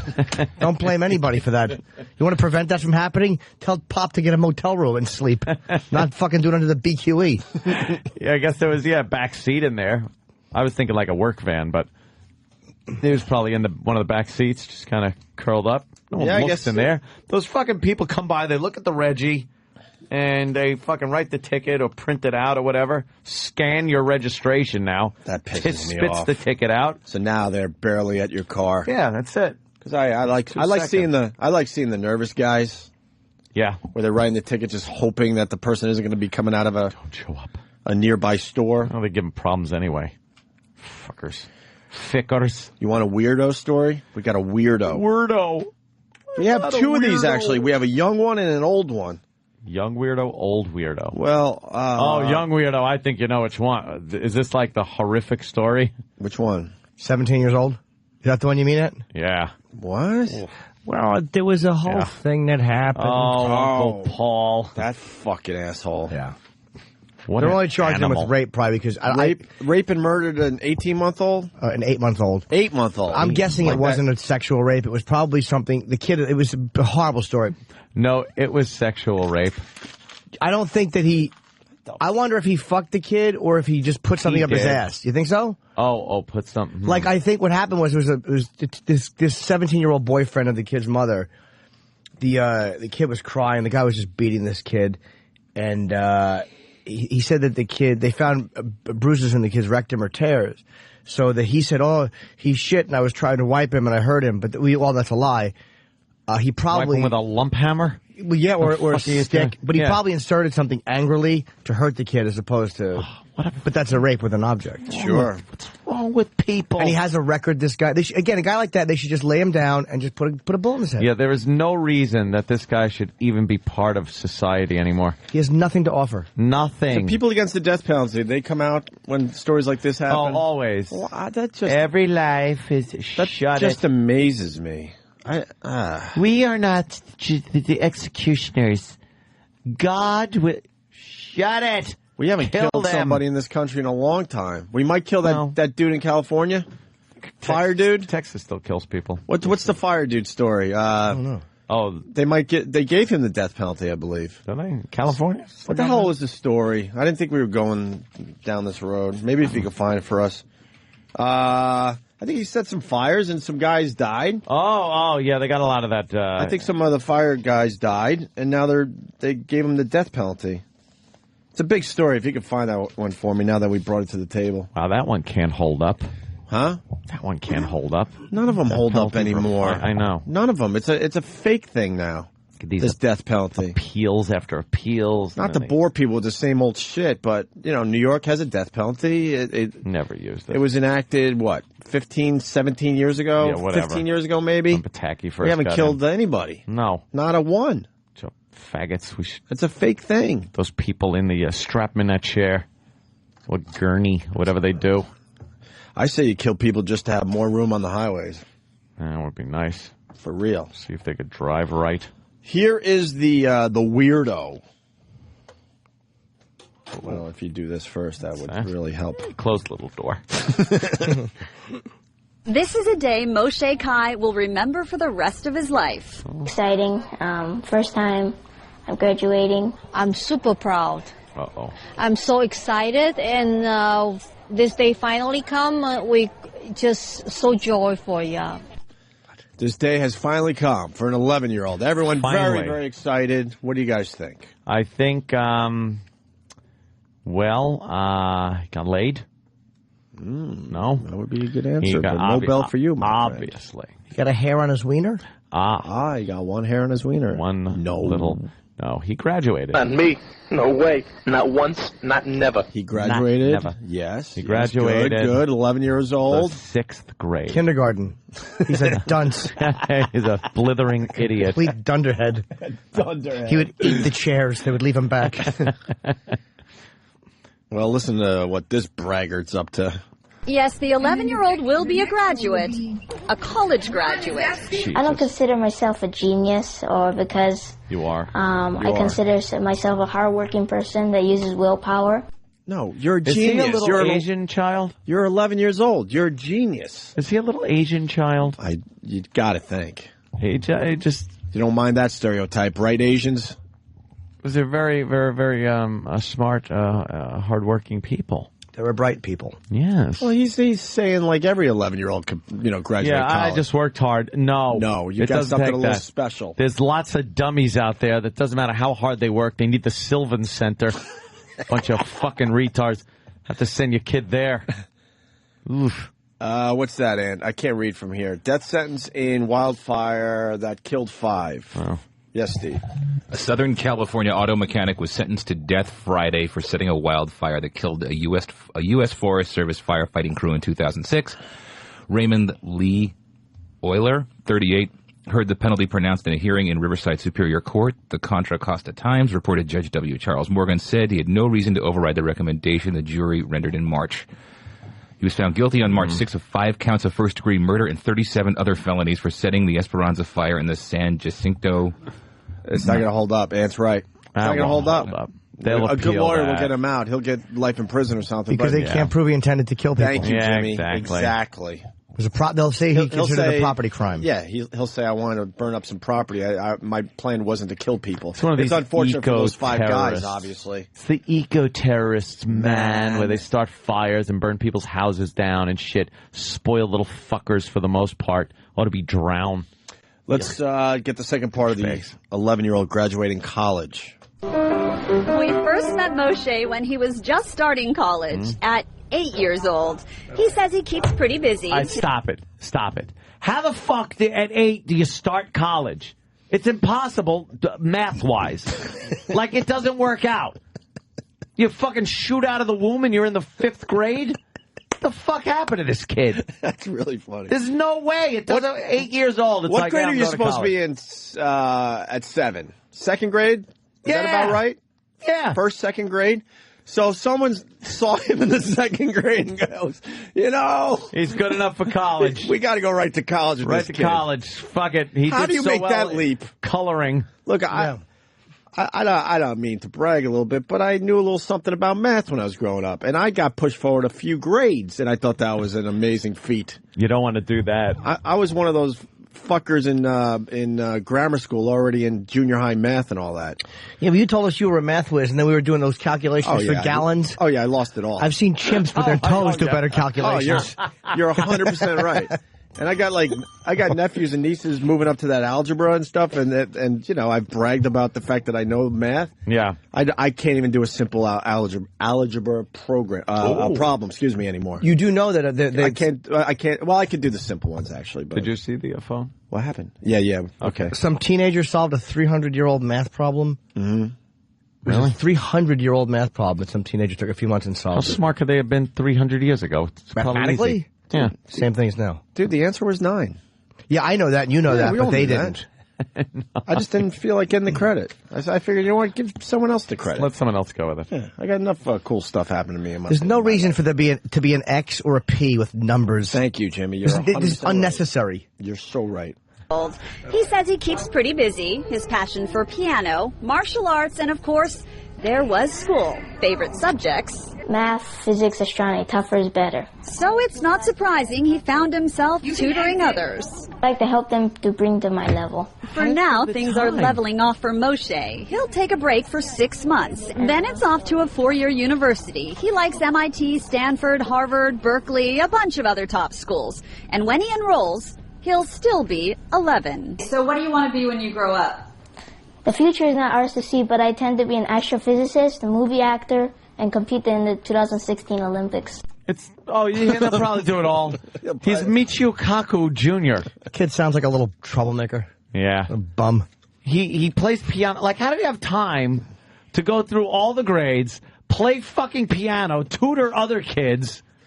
Ugh. Imagine being the father of that kid, knowing that you are a dummy compared to your 11-year-old. Yeah. Run circles around you. Oh, you want to play catch outside, son? He needs to smoke some weed. No, I'm figuring out string theory. It'll screw him up. Theories this afternoon, Dad. Once he sticks his dick in one girl, it's over. Die. You shoot one load and you're a moron. You know what? I think we got another little bit to this story here. Yeah? I better fist. I better fiddleisk burned. Patrice compadre, little kid in the background fucking going crazy. Yeah, he's going crazy, all right. Crazy. 11 years old, graduating college. And what a gang. And on the other side of this college thing, we got a 90-year-old. We're going to get to that in a second. Yeah. But we got Bret Michaels, tour manager, on the line, Pete. Hey, Pete, what's up, buddy? What's going on, guys? Hey, don't forget guitar player as well. Guitar player and tour manager. Oh, fuck yeah, that's right. What's up, Pete? How are you this wonderful morning? Very good. We have to know what happened to Bret. We saw the clip from the Tony Awards. Right. Wait. Ant's misrepresenting us. We did not watch the Tony Awards, okay? I said we saw the clip. If we knew Bret was on it, maybe we would have watched the beginning of the Tonys, but we saw the clip this morning. Right, it was the we don't watch that stuff. You could have gotten away with it in the first couple minutes and still said you didn't watch the Tony Awards. Yeah. Right. All right, good. So now, we're on the same page. What I saw was this. Let me know how accurate I was here. They're all playing. Bret decides he's going to get that last bit of hey from the crowd. And as he turns to walk back, everyone else is already up on the riser, kind of behind this big piece of set that was coming down. And Bret, I think from his cowboy hat, didn't see the big piece of equipment and bam, smacked right into it with his head and hit the ground. Tell me what happened. From watching it on YouTube and stuff, I imagine that's exactly what it looks like. But, let's be honest with you. The entire thing was timed to a T. It was rehearsed and rehearsed again, and Bret's a pro with all that stuff. And that drop was falling a little bit ahead of time. It was falling faster than it should. And Bret had confidence that as many times as they'd walk through it, that he'd be able to not get hit. And well, how about he ducks? He tried ducking when he realized, he went face first that's into that thing. I mean, the cowboy hat definitely probably obstructed the view a little bit. Yeah. Again, they've done it so many times, and it'd gone off flawlessly during rehearsals that he walked with confidence because the entire thing was timed to the music. Everything was timed perfectly. Yeah, he did walk with confidence right into that thing. So the curtain dropped. The curtain cue was dropping just a little earlier than it was supposed to. So how is he doing? Did he get any injuries from that? Yeah, man. Yeah, his nose is broke from what I understand. Holy shit. He's got some stitches and stuff. It cut his lip up and his nose pretty good. God damn. Yeah, they cut right away from when it happened. They cut to some woman who was just kind of looking like, ooh. Yeah. Now, when you saw that, did you howl with laughter like we did? I actually didn't see it. I was in the hotel across the street doing some business and stuff, and I got the call to come running over there. Oh, okay. So I probably saw it the same time you did on YouTube. Yeah. Why don't we get Bret on the phone today? I guess he's out of town. What? All right, he's got a cell phone. What the fuck? Come on. Bret, after the award show last night, he took his private jet and had to go to undisclosed place after he got stitched up to take care of some other business. So I don't know. I don't know that we're going to get him on the phone today. An abortion. No, Jesus. He had to get it. Hey, Pete's laughing. He went with it. Oh, Christ. All right, so who's pregnant? Well, there's 3 or 4 of those Rock and Roll girls are pregnant right now, aren't they? Wow. Damn. From seasons 1, 2, and 3. It's going to cost him a couple of bucks.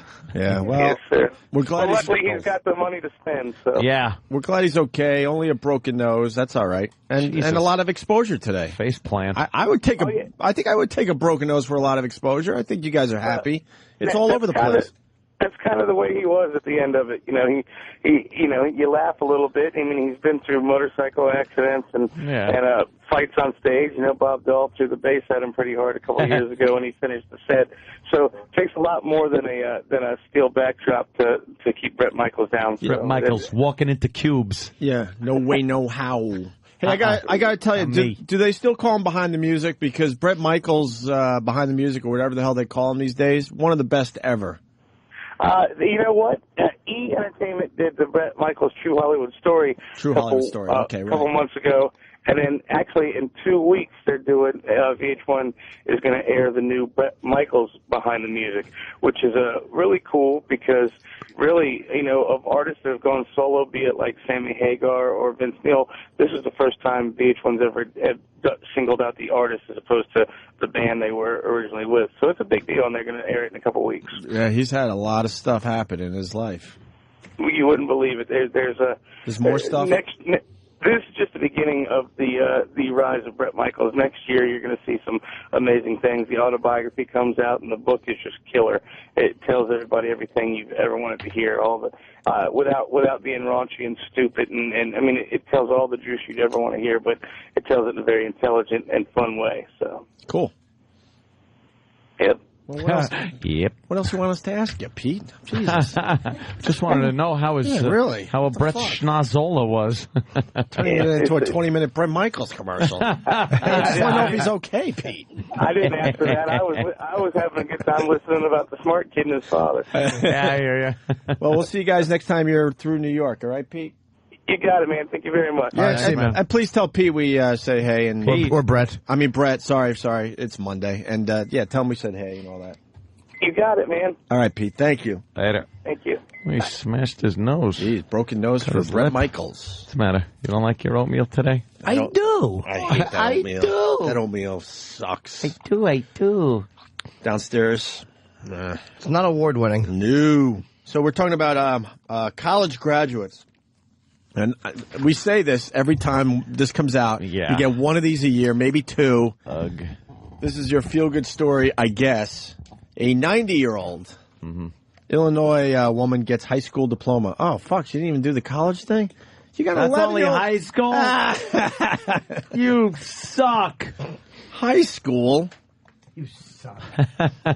Well, you got to I mean, you know what? This news shouldn't have came out the same day an 11-year-old genius is graduating college. Yeah. 90-year-old suburban Chicago woman who dropped out of school to help her family during the Great Depression now has her high school diploma. Don't use the fucking Depression as an excuse. It ended at some point. You could have gone back to school. When did the Depression end? The Great Depression? You know, after when the shenanigans started. With, World War II. I'm trying to think if I know my history. Shenanigans. When did in the 30s. I was going to go 30s. Yeah. Okay. 30s. Eleanor Benz left Chicago Public Schools Lakeview High in 1936. So it was at the end. So it was kind of at the end of the Depression. Yeah. No? Her senior year to take a job. Over the following decade, she moved to the suburb of, ready for this? Gurney. No way! That's where the president allegedly had oral sex with a gentleman that accused him of having oral sex with him. Right here in Gurney. Crack cocaine for Obama, right? Powder cocaine for him. Yeah, that's what he said. Yeah. Gurney. And had 15 children, 54 grandchildren, and 37 great-grandchildren. Oh, Christ. Well, back then, I guess you had to populate the fucking planet. She was a baby machine. No shit, huh? She attended night school for typing and bookkeeping. Good womanly jobs. Could you take a punch back then? They all could. You sure into could. Their place. My roast, it's burned. Bam. Why would you take typing? We're all great. We're all great at typing now, just because of the computer age. Well, yeah. Right? Oh, she on the ENIAC? And bookkeeping? Bookkeeping, very important.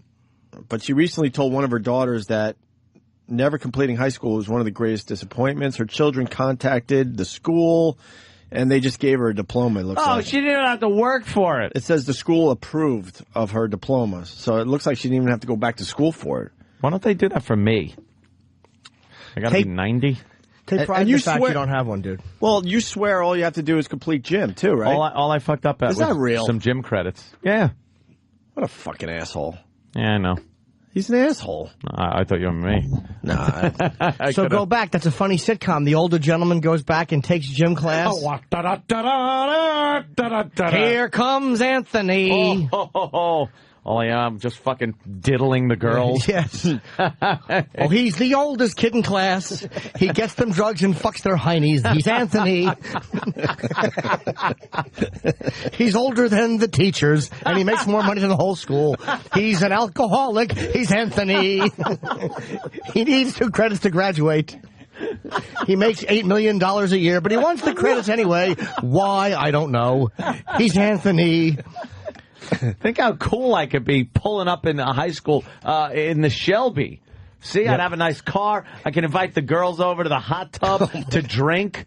You'd have an excuse to have the high school girls at your house. Dude, they would fucking We're clamor. studying. Yeah. He tries to be everyone's friend, but he gives all the girls the creeps. He's Anthony. They think he's somebody's father who just showed up for no reason. He's Anthony. He drives a Shelby. All the kids key it because they hate his guts. He's Anthony.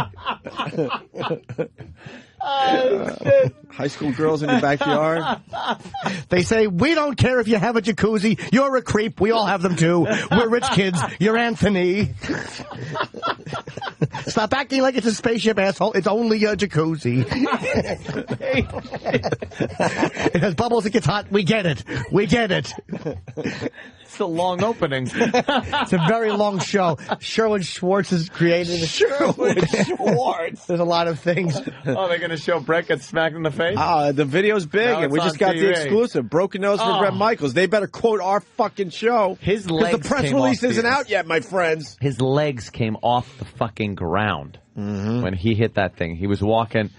It took his legs right out from under him. That's right. He's Anthony. He's Anthony. That's right. Oh, he tries to brag about things that all the kids already have. What a dope. He's Anthony. He tells them he has baseball cards and bubblegum. Anthony brags about things that would have been cool in 1975, but now everyone has them, so they don't care. He's Anthony. But he doesn't care as long as just one girl out of the 100 come over. The one girl who shows up has a Pete Rose haircut. He fucks her anyway because he's Anthony. And daddy issues. Oh, my chest. Hopefully heartburn. 11. We got some good phone calls coming in here. I think the phone number's on your unit. I don't know the fucking phone number. It's a big unit. Graham, you got something on the 11-year-old genius. Yeah. Did y'all ever see that episode of Dirty Jobs where they're milking, like, thoroughbred horses for their jizz? Yeah. Yeah, and they're selling them for, like, $30,000 a vial. I was thinking this kid's dad could start selling his jizz. Have the kid jack off into vials and then sell it as genius kid jizz. They could maybe even make a Dirty Jobs episode and bring in the topless gymnast and bring the dad in right before he's getting ready to fuck her. Mike Rowe could pop out and deflect his dick. All right, let's calm down a little bit. We got like your concept, but we got the concept. The kid's only 11. Yeah, let's calm down a little bit. Got a couple of years. Yes. It would be a good family business. Yeah. Why not? You can bring in some big bucks, I'm thinking. Sell genius jizz. Genius jizz. Oh, he carries a trapper keeper full of Hitler photographs. He's Anthony. He tries to quote downfall to all the teenage girls. He gives them the willies. He's Anthony. Willies. Let's go to Jared in Boston. Jared. Is the only high school student that has hair plugs. Plugs. I do not have hair plugs. They say, hey, there's a toilet seat cover on that guy's head. He's Anthony. No, I don't have plugs. Just accept it. You do. No. They just changed the name. That's all. No, they're individual thing, follicles placed independently. Look, you don't even have it in you anymore to try to explain. Plugs were those eraser-sized things that they put in your head that made you look like you had Barbie doll hair.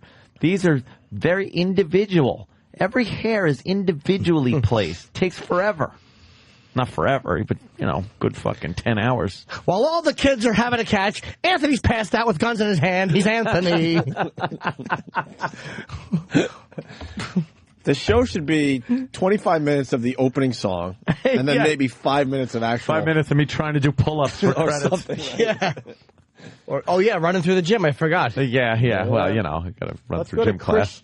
Christian, it looks like Miller Place. Christian. Good morning, gentlemen. Good morning, sir. Christian. A couple years ago, I've been a fan since day one, and a couple years ago, sitting in a college class for coaching at Stony Brook, and the professor's in front of me, he's talking. He goes, there's some guy, Anthony, on the radio who's blaming me for failing high school. And, of course, that catches my attention, and he knows, the professor knows that Anthony talks about him on the radio. He's like, if he had just finished his phys ed classes, maybe I would have passed him. He was a derelict when I knew him. He had some nice things to say, needless. Was he Cirillo? That's him. Yeah. You know what? Cirillo. You know what, though? You shouldn't fail. I was a degenerate back then. Yeah, but I was. If you passed everything but gym, you got to give the kid the diploma. Yeah, hand me the diploma. Yeah, we all know Anthony better than that. That's right. Exactly. You know why? Because when he was in high school, he had hair like Lawrence Hilton Jacobs. He's Anthony. I did. All right, have a great day, guys. Thank you, sir. Wow, he's a professor at Stony Brook now. What is he professing? Toes on the line? Oh, shit. No, you didn't. Bring your shorts home and wash them every so often? Come here. Why don't you have your uniform? Toes on line. Toes on the line. Cumia, why don't you have your uniform? It's not a uniform. They're called fucking shorts. And no, I don't have them. I got my sneakers on with my jeans. What are we going to be doing that? I really need fucking, workout attire. Stupid. We got to fucking play goddamn volleyball. They should have worked something out with you. That's dumb. Let's go to Eric and Maine. Toes on the line. That's what I remember from him. Why toes on the line? Because we all had to stand at attention because we're in the fucking military for some reason with gym teachers. Before you do a little kickball. They think they're drill instructors. You're not. You're failed fucking athletes. Oh, that's true. No way, no how. Failed athletes. His anger at the teachers comes out when he's in class. He gets thrown out again because he's 53. He's Anthony. 53? Come on. I don't know his real age. I'm Jim. Let's go to Eric in Maine. Eric. Hey, guys. Hey. Maybe Jimmy can make a song about this. The girls are going to think he's creepy, but just imagine how the boys are going to feel when they have to shower with him after gym class and they see that massive hog. Oh, boy. Oh, geez. That could be a problem. That's right. Man. Don't shower with the other boys. I'll take cold showers. Speaking of that, his hog hangs out his gym shorts. He's Anthony. His big delicious cock should be black. It's not. He's Anthony. Uh-oh, we got something. Sean in North Carolina. Sean. Cumia. I passed out at the 7-Eleven, but someone said he made it okay. I'm in. First Bueller. Very nice. Where's Mr. Cumia? Is he still on campus?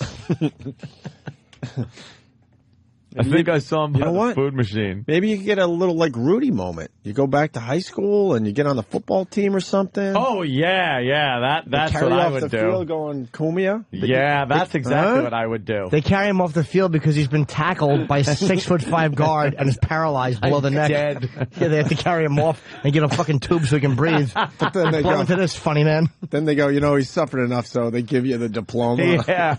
Yeah, and they put it in his teeth, and he's sitting in that chair with his fucking staring straight ahead with his stupid little fucking cardboard hat on. Oh, he shits into a bag. He breathes into a tube. He's Anthony. Holy shit. They put the gown and cap destroyed. on. They put the gown and cap on your lifeless body. Oh, he used to drive a Shelby. Now he wears adult diapers. He's Anthony. Wow, this has taken a turn, Jim. I don't think I like going back to school now. That's what happens. I know. Jared in Utah has one. Jared? While the kids are all having a smoke, he's old enough for a stroke. He's Anthony. Hey! No! How dare you? Let's go to Chris in New York. Chris. Yo. Hey. I had a teacher flunk me for my gym class so that I had to go back for the 13th grade. And for half a year, I just took nothing but gym. That's what I was supposed to do. What do you mean nothing but you had to do a whole nother year? I had to take 2 periods of gym a day. I spent until noon taking gym classes. Me and my stoner buddy, who also had to take the 13th grade, kept skipping out on gym. You know what a bunch of bullshit that is, though, man? I mean, come on. You're going to school. Don't give me shit about fucking gym class. What is that going to do? Gym should be The worst part is the guy decided to open a driving range when he retired. So every day he's fucking just hitting golf balls after flunking a bunch of kids in gym. What an idiot. Good for him. It should be a leisure activity. Like you're doing your school thing, and now it's like, if you want to run around the gymnasium for a while, go ahead. Yeah. If you don't, that's fine, Your too. whole fucking future shouldn't depend on whether you did enough pull-ups during the presidential physical fitness test. I love gym, but... Thank you. But what is Hated it. But what, yeah. Oh, who doesn't love gym? But what does it matter in the end? You got enough exercise when you weren't in school. No. Doesn't matter. When did you stop getting a lot of exercise? Running around like 17, 18 maybe? Second I started smoking pot. Yeah, see? 17, 18. Let me go to John in New York. John. Hello, John. Hi, John. Hi, John. Yeah, why do I picture Anthony pulling up in front of the school in a black Trans Am jamming REO Speedwagon? Oh, imagine how goofy that would look. Yeah. Oh, that would be the ultimate creep. Sitting in the car with the windows open until that one part with the lyrics you wanted everybody to hear was over. Yeah. You would time that shit, Jimmy? Looking. No, I didn't drive in high school, but I know I'm a fucking total douche. I know I would have. I drove my Dodge Aspen wagon. I had a Baja That's Bug. That's right. A Baja Bug? Now, that's like a cool fucking kind of high school vehicle. Dune buggy thingy. That's very cool. Yeah, that's why I was degenerate. He's a degenerate. Did I say that? Raging Bull? Yeah, did I say that? Oh, my God, this is a good one. Les in Alabama. Alabama, mom! Les. If Anthony went back to school and he had sex with one of the teachers, would the teacher get charged with having sex with an underage student or what? Oh, he got it all backwards. Yeah, well. See, I would be in trouble for having sex with somebody who was underage, even if I had sex with the teacher. Now he laughs at his own joke. And cleaned it up for you there, Les. All right, thanks. All right, buddy. Let's go to Matt on Long Island. Matt. He took you to the prom. He's older than your mom. Fuck you. That's funny. Fucking guy nailed it. Fucking nailed it. Chris in Houston.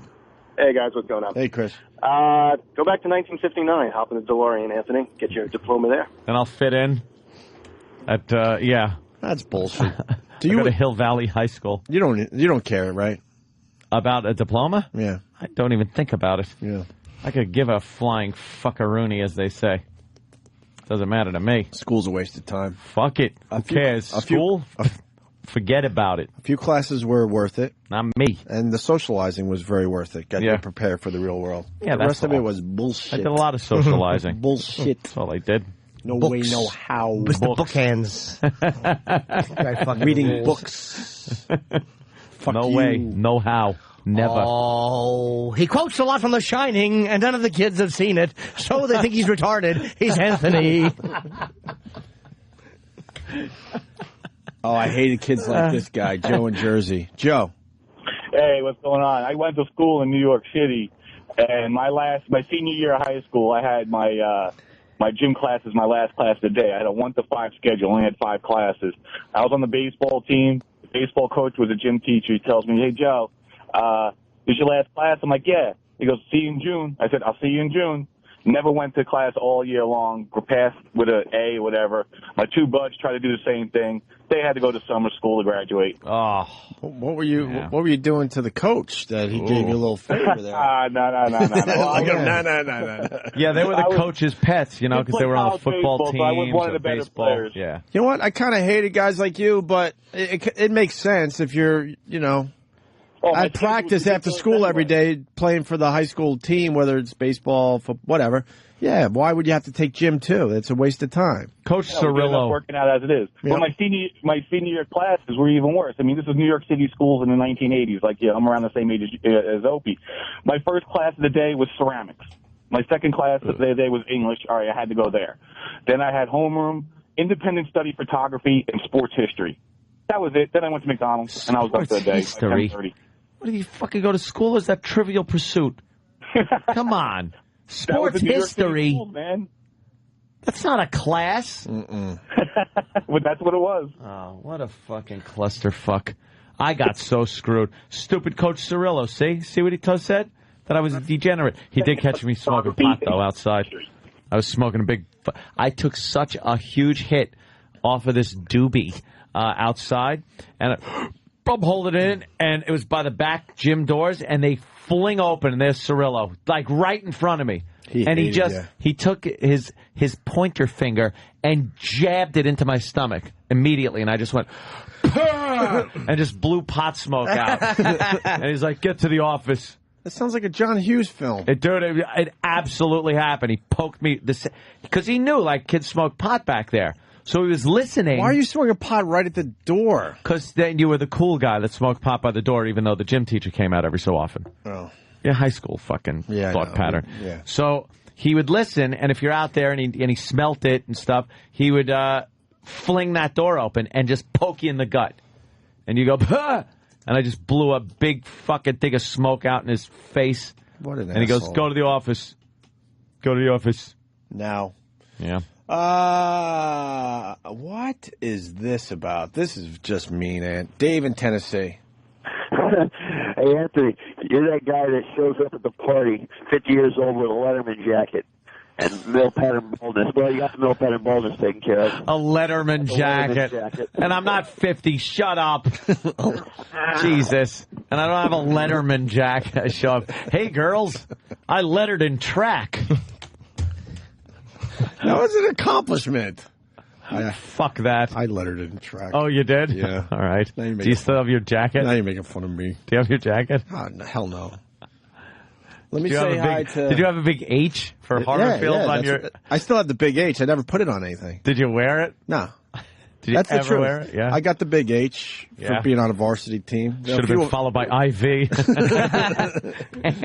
Let's go to Chris in Jersey. Yeah. Chris. Hey, what's up, guys? Hey. When running, he gets cramps. The people call him Gramps. Is Anthony? Punch it out, guys. Let's say hi to Alex in Jersey. Alex.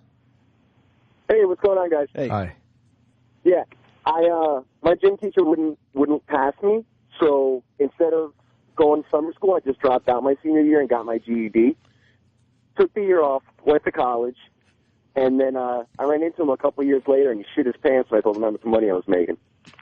Yeah, gym teachers make no money. Oh, believe me, they were bitter, those guys. I never bragged about anything, and I pretty much never had contact with these people. But they've heard.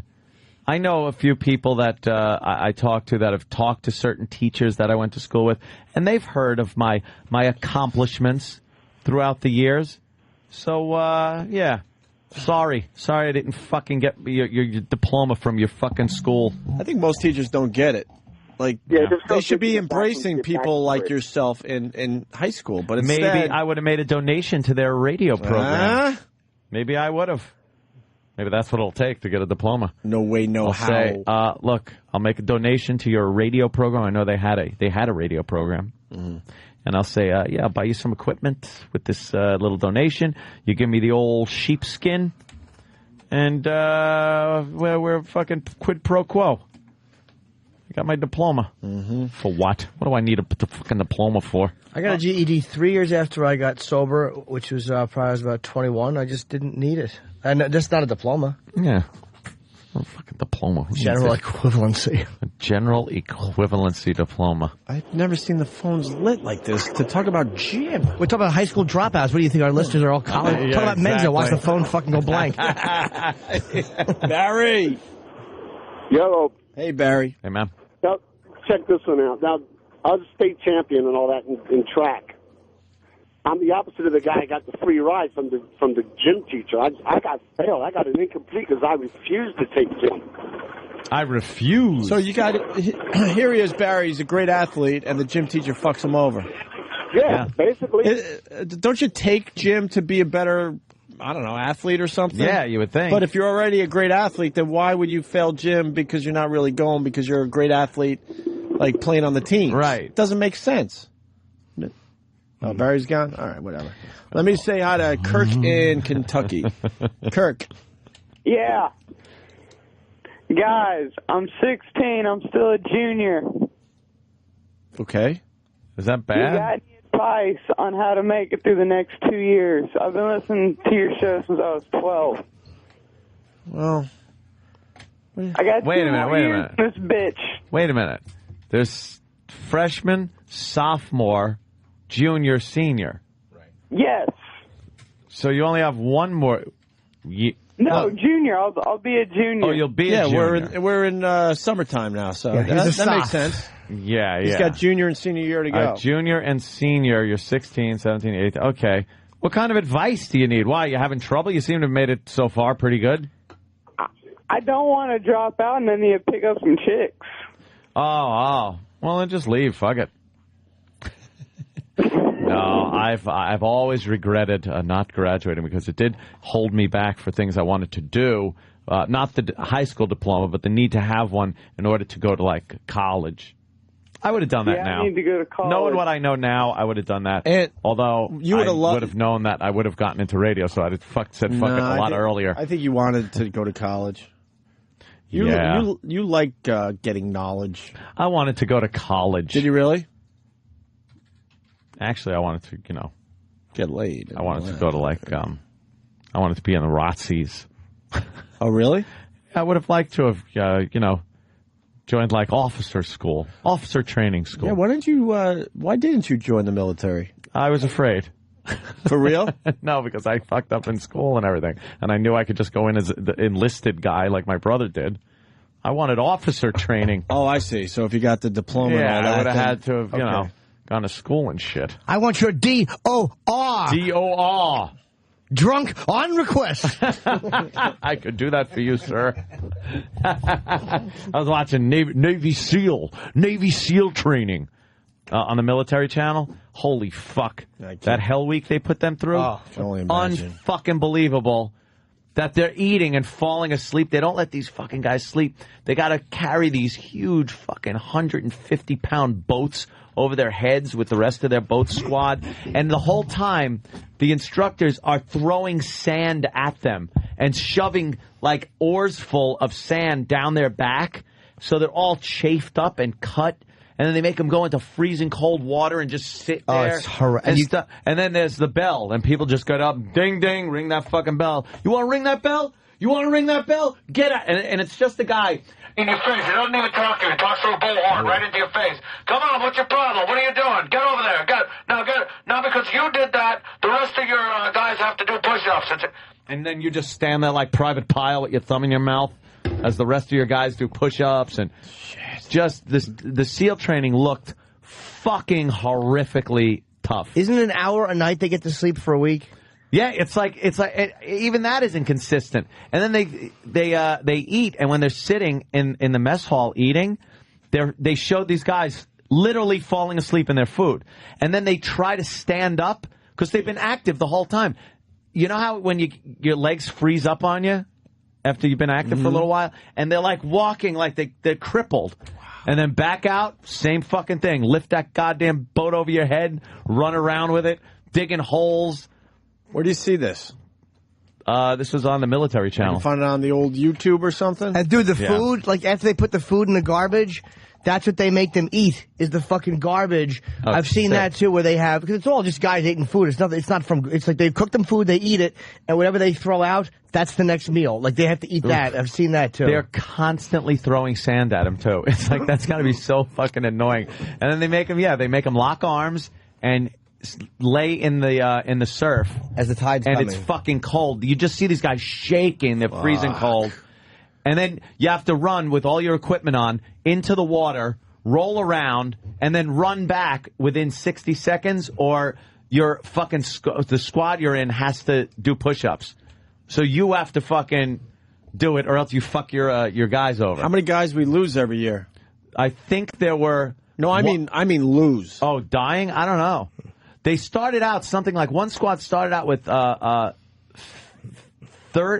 I think. 30 candidates, and only 9 made it. Wow. Another one started out with 50, and I think 19 made it or something. Really, some of the toughest training I've ever seen people have to go through. Ridiculous. Animals, man. These guys are fucking animals to pull this off. Yeah. They bust them apart physically, and then toward the end, they just start hitting them mentally, too. They got a lot of that mental shit on them. They fuck with their brains. Well, you got the phones ringing to talk about this. So why don't we take a quick break, regroup, then we can continue with this. Can you see they're all laying arm in arm in the sand with the fucking tide coming up? And then, look, that guy's just yelling at them. And their legs are up like doing ab exercises. Yeah. You know what? The yelling is the easy part in that situation, you got to think. You know what, though? What they're saying to you, like, fucks their heads up. Yeah. Like, these guys are good. They know what the fuck to yell at these people. It's not just like, hey, you look stupid. You know, they're yelling at them about how they don't have the commitment. Ring the bell. Ring it. You don't have what it takes. I know you're going to be out of this. No, and they're yelling like fucking, no, I'll never do. And then they set up the bell at this other location, and they had one of the guys that was in training. He goes, you're testing the bell now. We got to make sure the bell works. Kneel in front of it. And the guy kneels. He goes, now ring the bell. And the guy goes, no, sir. He goes, we're testing this bell. You ring that bell. And the guy's like, no, I will not ring that bell. I will not. He goes, all right, get out of here. Like they were seeing if he would have rang the fucking bell. You think they would have kicked him out? Probably would have. He rang the fucking bell. Shit, that's sneaky. It is. They do like to mind fuck these guys. Wow, smart on that guy's part. Well, you got Special Forces, Air Force. Everybody's checking in now. So quick break, and we'll continue with this a little bit and get into some other things. Opie and Anthony, stay there. In another example of the recent social phenomenon that's sweeping the country. Oh, my God!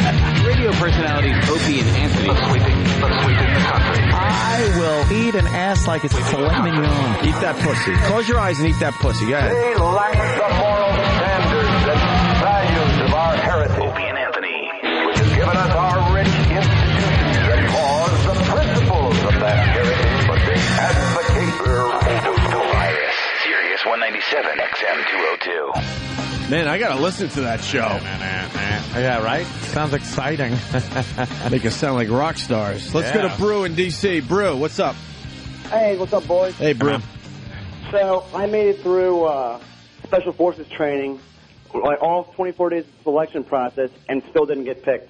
Why?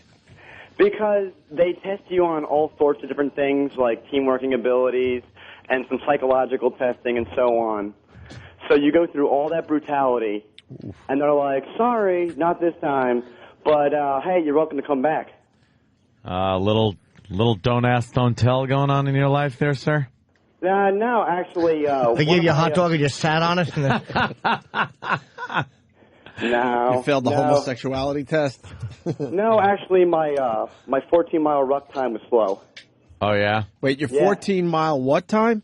Ruck time. You got a huge backpack, weighs about 75 pounds. Yeah. And you got to run it out for distance. Mm-hmm. And you got to go 14 miles? Why 14? Yeah. Why not 10? Jesus. Why not 20? Why not 2? Why not just stay home? Yeah. 8. Why not just hop in a Hummer? Because, you know, they're still using the old war tactics where you might have to walk in to a jungle somewhere. Just get a gun and lay down. No, that's true. You guys do 14-mile runs in the military? That's crazy. Well, no. See, there's about 3 weeks in this process. The first week is all your really horrible stuff with lifting huge telephone poles and then running around the sand, doing your obstacle course and such. But then you have 2 runs, 2 rucks, and then I can't remember what the last piece was, but the one run is about 15 miles, the other one's 6, the 14-mile ruck, and the 6, and they're all timed events. Wow. They don't even tell you how long in it. They don't even tell you how long. We had to figure it out at the end. Washed out. Amazing. Well, see, and that's what makes me wonder about professional athletes, because I did this on a knee that probably should have put me down for 3 weeks. One guy broke his feet, and then at the very end, they have a 28-mile ruck that you have to do. What the fuck? So wait, Enough that's with the really rucks. is that walking or running? Run, walk, ruck. Well, yeah, but see, one savage we had did it in, he did the 28 miles in like 3.5 hours. Wow. Could you hold your thought, Brew, for 1 second, please? Here comes old Nicky arriving to work. Let's all look at little Nicky's coming by. Hi, little Nicky. Hi, little Nicky. How are you today? What's in the bag today? What do you got in the bag? All right.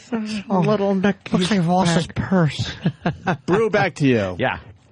No, but that's just what we do in the Army. We're a bunch of savages. Yeah, well, that's what they want. Well, we had one guy get shot in the stomach while he was on a turret, drops back down in the vehicle, gets back up, and starts shooting again.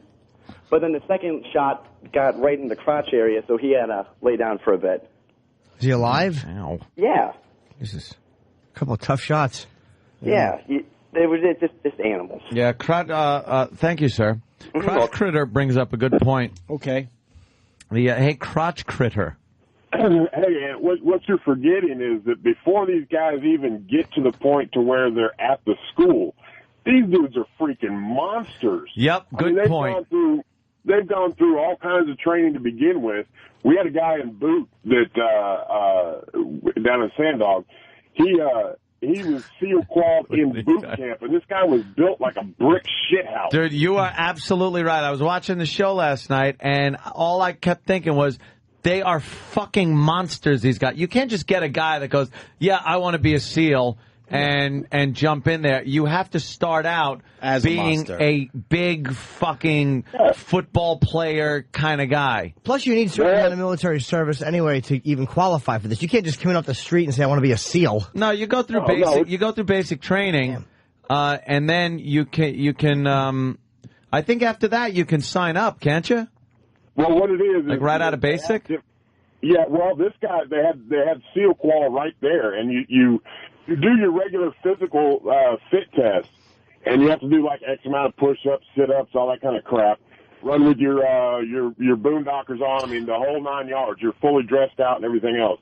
Then, if you want a seal qual, then you go and instead of like the 1.5 mile girly run, you do like a 5-mile run in boots and everything else. Yeah. And you basically you have to, in boot camp, you have to qual as what they call Ironman.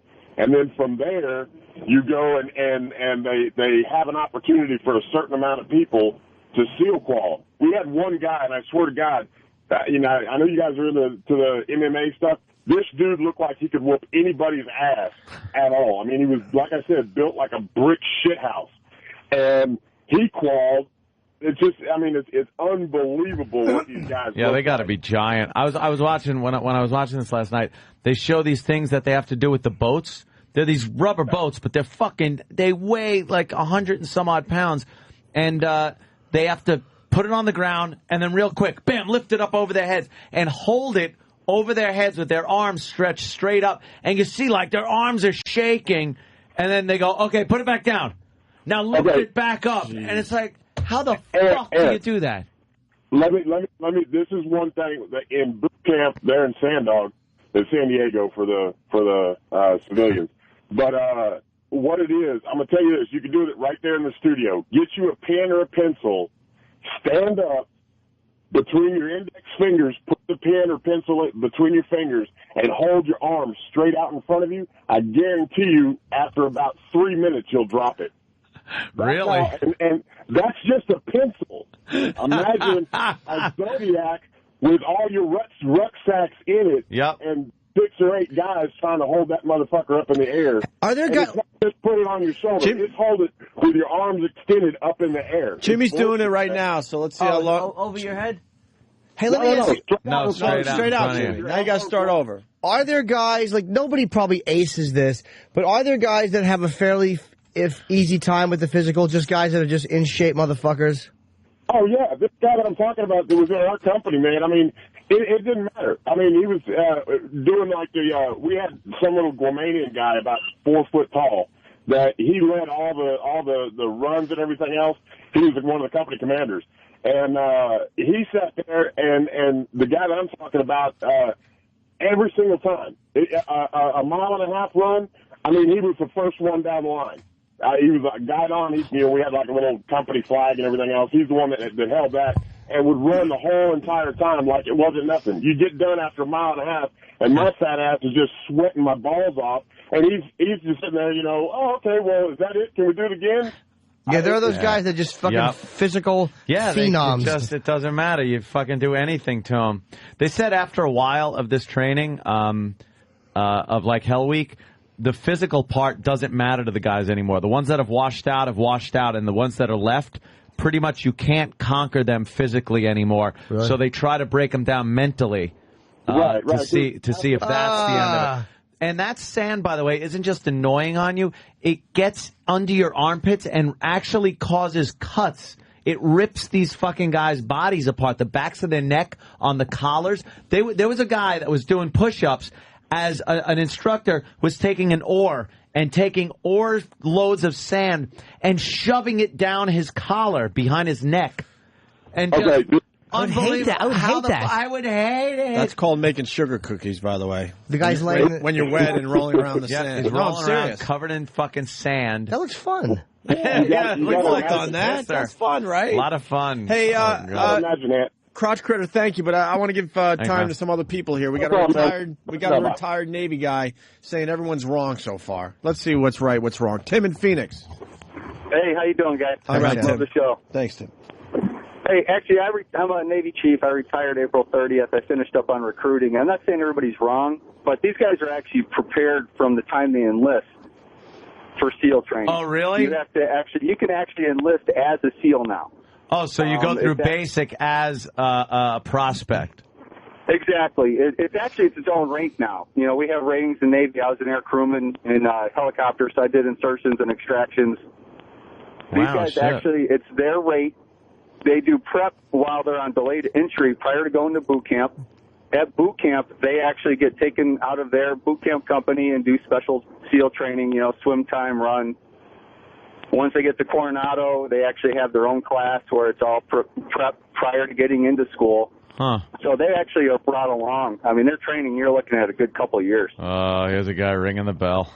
Done. So that and the fact that these guys, I mean, the biggest guys you would think would make it, some of the smallest guys I saw when I was stationed in Coronado were the ones that made it. Like you said, Anthony, it's mental. Yeah. Huge amount of mental fucking shit they got to go through. It's amazing. Oh, yeah.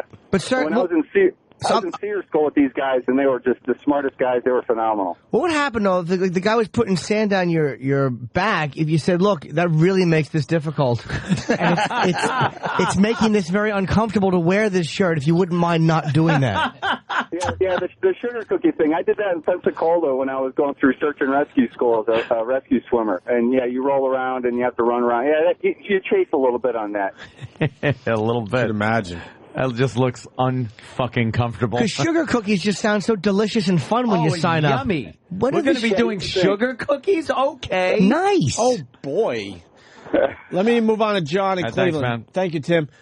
John, retired Navy SEAL on the line. John. And they have explosive paint.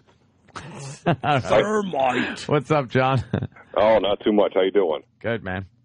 Hey, a lot of these guys are right and wrong, but it's a detail that we pay attention to a lot of detail. There is a prep school for SEAL training.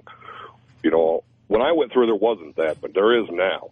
And you do declare it as of present day, but it is one of the most brutal things you'll ever do in your life. Yeah, it does look like just fucking something that I wouldn't last 3 seconds in that training. Well, how long is SEAL training? We have Hell Week, but how long is the actual training for a SEAL? Well, you have your prep schools, then you usually have 16 weeks of that. Then you have a 1-year probationary period set to a SEAL team. You're looking at well over 2 years when it's all said and done. When do you do Hell Week? In the first 16 weeks? Yes. Okay. Yes. Yeah, you do it right at the tail end of when I did my final Hell Week, I actually had stress fractures in one of my legs. I duct taped it so I could finish the run, or I have to repeat what they call every evolution. That means you start from the beginning. You just don't repeat that one segment. Oh, shit. You got to go right back. Exactly. You repeat everything from day one. Are there guys that go... Excuse me, go ahead. I'm sorry. There's guys that go through it like 2-3 times? Yeah, you can do a max of 3 times. Oh, okay. You can reapply, and if the instructors feel that you're still possibly qualified or have the mindset, in SEAL training, it's a mindset. It's something you never lose. I've been retired for a lot of years. And I'm still a psychopath. I'm still edgy. I'm still, I go into places, I don't like a room, I have to leave because I don't know what I'm going to do. Jesus. He still cuts the ear off every Vietnamese guy he meets. He's very unpleasant at dinner parties and art galleries. Your food is here, sliced. Because then you do your specialty trainings. If you're a corpsman, if you're more demolitions, if you're a sniper, they set these teams, 6 to 8-man teams, to absolutely just wreak havoc. Yeah. And you can increase those teams. You can double them. You can triple them. There's assault teams, but you run 6 to 8 guys, and it just, you'd be surprised how chaos you can rank. Yeah, I don't doubt it, man. Yeah, pretty cool. But I appreciate your time, and I want to thank you again. So thank you, All sir. right. Thank you, John. See you, man. Thank you. Bye-bye. Thank God he's one of ours. Jesus. Yeah, I know. Let's say hi to Russ in Ohio. It's not like the old days where, you look at World War II, we watch some of those shows, and it's like, yes, I enlisted, and before I knew it, I was flying a P-51 Mustang. They're just like, hey, you want to be a pilot? He asked me if I wanted to be a pilot of a B-17 bomber, and I said, sure. It's like they just grab people off the street. They got it all figured out now. Very involved. Russ. Yes, morning, boys. Hey. Hey, I trained with the British SAS, and their final exam, the United States Delta Force uses the same pretty much exam. It's 42 miles cross-country with rucksack and weapons. 42 miles. 42 miles. I don't like driving that far. It's a pain in the ass. Yeah, it's brutal. There's a guy I read about that literally, when he was done, the soles of his feet were gone. He left he's a legend in Delta. He walked the soles of his feet off. Wow. We're just watching these poor motherfuckers holding up a giant telephone pole. You'll never need to do that. I would say that. Coach, we don't need to do this. They're losing it. They're losing it. If you get a chance, pick up a book called Bravo 20. It's about a British SAS team in Iraq. Yeah, also getting people talking about another book. Thank you, Russ. We're going to go to Mike in Oakdale. Mike. Hey, Mike. what's going on? How you doing, man? Hey, Mike. Yeah, you guys got to get the book Lone Survivor. It's a guy from Patchogue who won the Medal of Honor, and it talks about his SEAL team going into Afghanistan and taking out hundreds and hundreds of guys, and there was only 4 of them. Yeah, I don't doubt it. These fucking guys are trained like motherfuckers. Yeah, amazing. You really got to pick this book up. I mean, this guy's Long Island-based guy, Medal of Honor. He fucking wreaks serious havoc over there in Afghanistan. And it's called Lone Survivor. Yeah, Lone Survivor. Sounds like a good read. Cool, man. When you look at Michael Murphy from Patchogue, Long Island. And when you look at this instructor with the mustache yelling at these guys, these instructors seem like really tough guys to make laugh. Yeah. Like they're not silly men. No, not silly at all. And I always wondered what Bill Buckner was doing after he missed that play. That's what he looks like. He does look like Bill Buckner. To make these guys laugh, you got to have a good kill story, or you almost got killed. Bill Buckner, man. Or almost. What happened to you? It's my fucking knife. I dropped it. They're all laughing. What happened? I stabbed him. But, still, what the fuck? The knife falls. I'm fucking shitting blood. They're like, get out of here, you. That's how you make those guys. You have to relate to them on that level. On that fucking savagery level. Yeah. Well, fuck, Ant turning us on to something. I got to check this out. Yeah, now. really, really cool. And it's on what? On the Military Channel. Military Channel. Which, by the way, is now on my TV. It's just about beating out the History Channel now. Uh-oh. If the History Channel doesn't step it up with some new Hitler shit, the Military Channel. They had best weapons last night. They were showing, weapons, a shock and awe. It was, the best type of shock and awe. And they rate them on fear, how much fear they instill in people, how economical they are, how transportable they are. And they're just showing bombs and missiles and all kinds of fun shit. Bunker busters. Great shows on the Military Channel. Right on. One of my faves now. All right. I think we're going to change gears. We had intern David stop by on Friday to say hi. Is that to who everybody. that was? That was David. A lot of people were asking me over the weekend, why didn't you tell us who it was? And then when I said David, they were like, stop. Didn't even sound like him. No one got it. It was weird. Not one person got it right. Who's that, fucking Rutger Hauer? Oh, no, it's Ted Danson. Oh, my God. What's with Ted Danson? Magoo, you've done it again. That white wig. Oh, wow.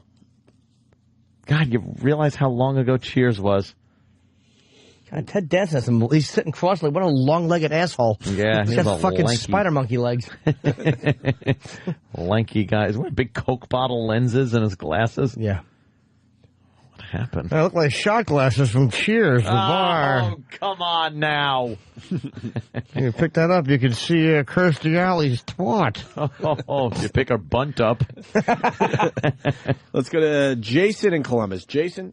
How's it going, guys? Hey. Hey, man. Hey, Ant, have you seen this show on Spike called Deadliest Warrior? We had the guy on. Yeah. Oh, and we okay. promised him that we'd watch the show, and I think I forgot. It was pretty good. They had a marathon. One I saw was the IRA versus the Taliban, and they get guys who are either ex-IRA or descendants, stuff like that. It was kind of interesting. I heard the show was really good. Yeah, they do a bunch of different scientific tests. Mm-hmm. They did Mafia versus the Yakuza. Sling blade? Mm-hmm. No, that's all I got. You did the boy. Sorry. No, we like how you talk. Oh, I like how you talk. You had a little. I don't know. Thanks, guys. All right, feller. All right, Jason. That's funny. He goes, we're actually giving him a compliment, I think. Yeah, I know. We kind of like that. Yeah. Backstage with O&A. So you had intern David stop by Friday. Bobo was here. Bobo comes by every Friday hoping for a little... Some airtime. Some airtime. Yeah. Most of the time, he just sits down the hall. Yeah. And then we walk by him and say, hey, have a good weekend. For hours, by the way, he sits down at the end of the hall, and he gets a, hey, Bobo, what's up? Mm-hmm. Well, I was at the, no, I didn't mean what's up, I just mean hi. Don't tell me anything. So, I guess David and Bobo. Wait, David and Bob. No, it's got to be Bobo, right? David and Bobo argue about pants. It's got to be Bobo. Hope so. We'll find out. And now, backstage with O&A, here is Primetime Sam Roberts. I'm Primetime Sam Roberts. And the other day, former Opie and Anthony intern David and show weirdo Bobo were wandering around the Sirius XM compound for no apparent reason. Nobody was sure how or why they were allowed in the building, but we were able to eavesdrop on an in-depth conversation that they were having. Now, you were just laughing hysterically a minute ago. What's so funny? It said Sean John on Bobo's jeans, and I thought that was hilarious. Why is that hilarious? Because Bobo is who he is, and there are only a certain genre of people. I don't mean to be stereotypical or rude, but there's only a certain genre of people that wear Sean John clothes, and Bobo's wearing Sean John clothes. Bobo's a short little white nerdy white kid, and he's wearing Sean John jeans. I don't know if you could say short, a medium.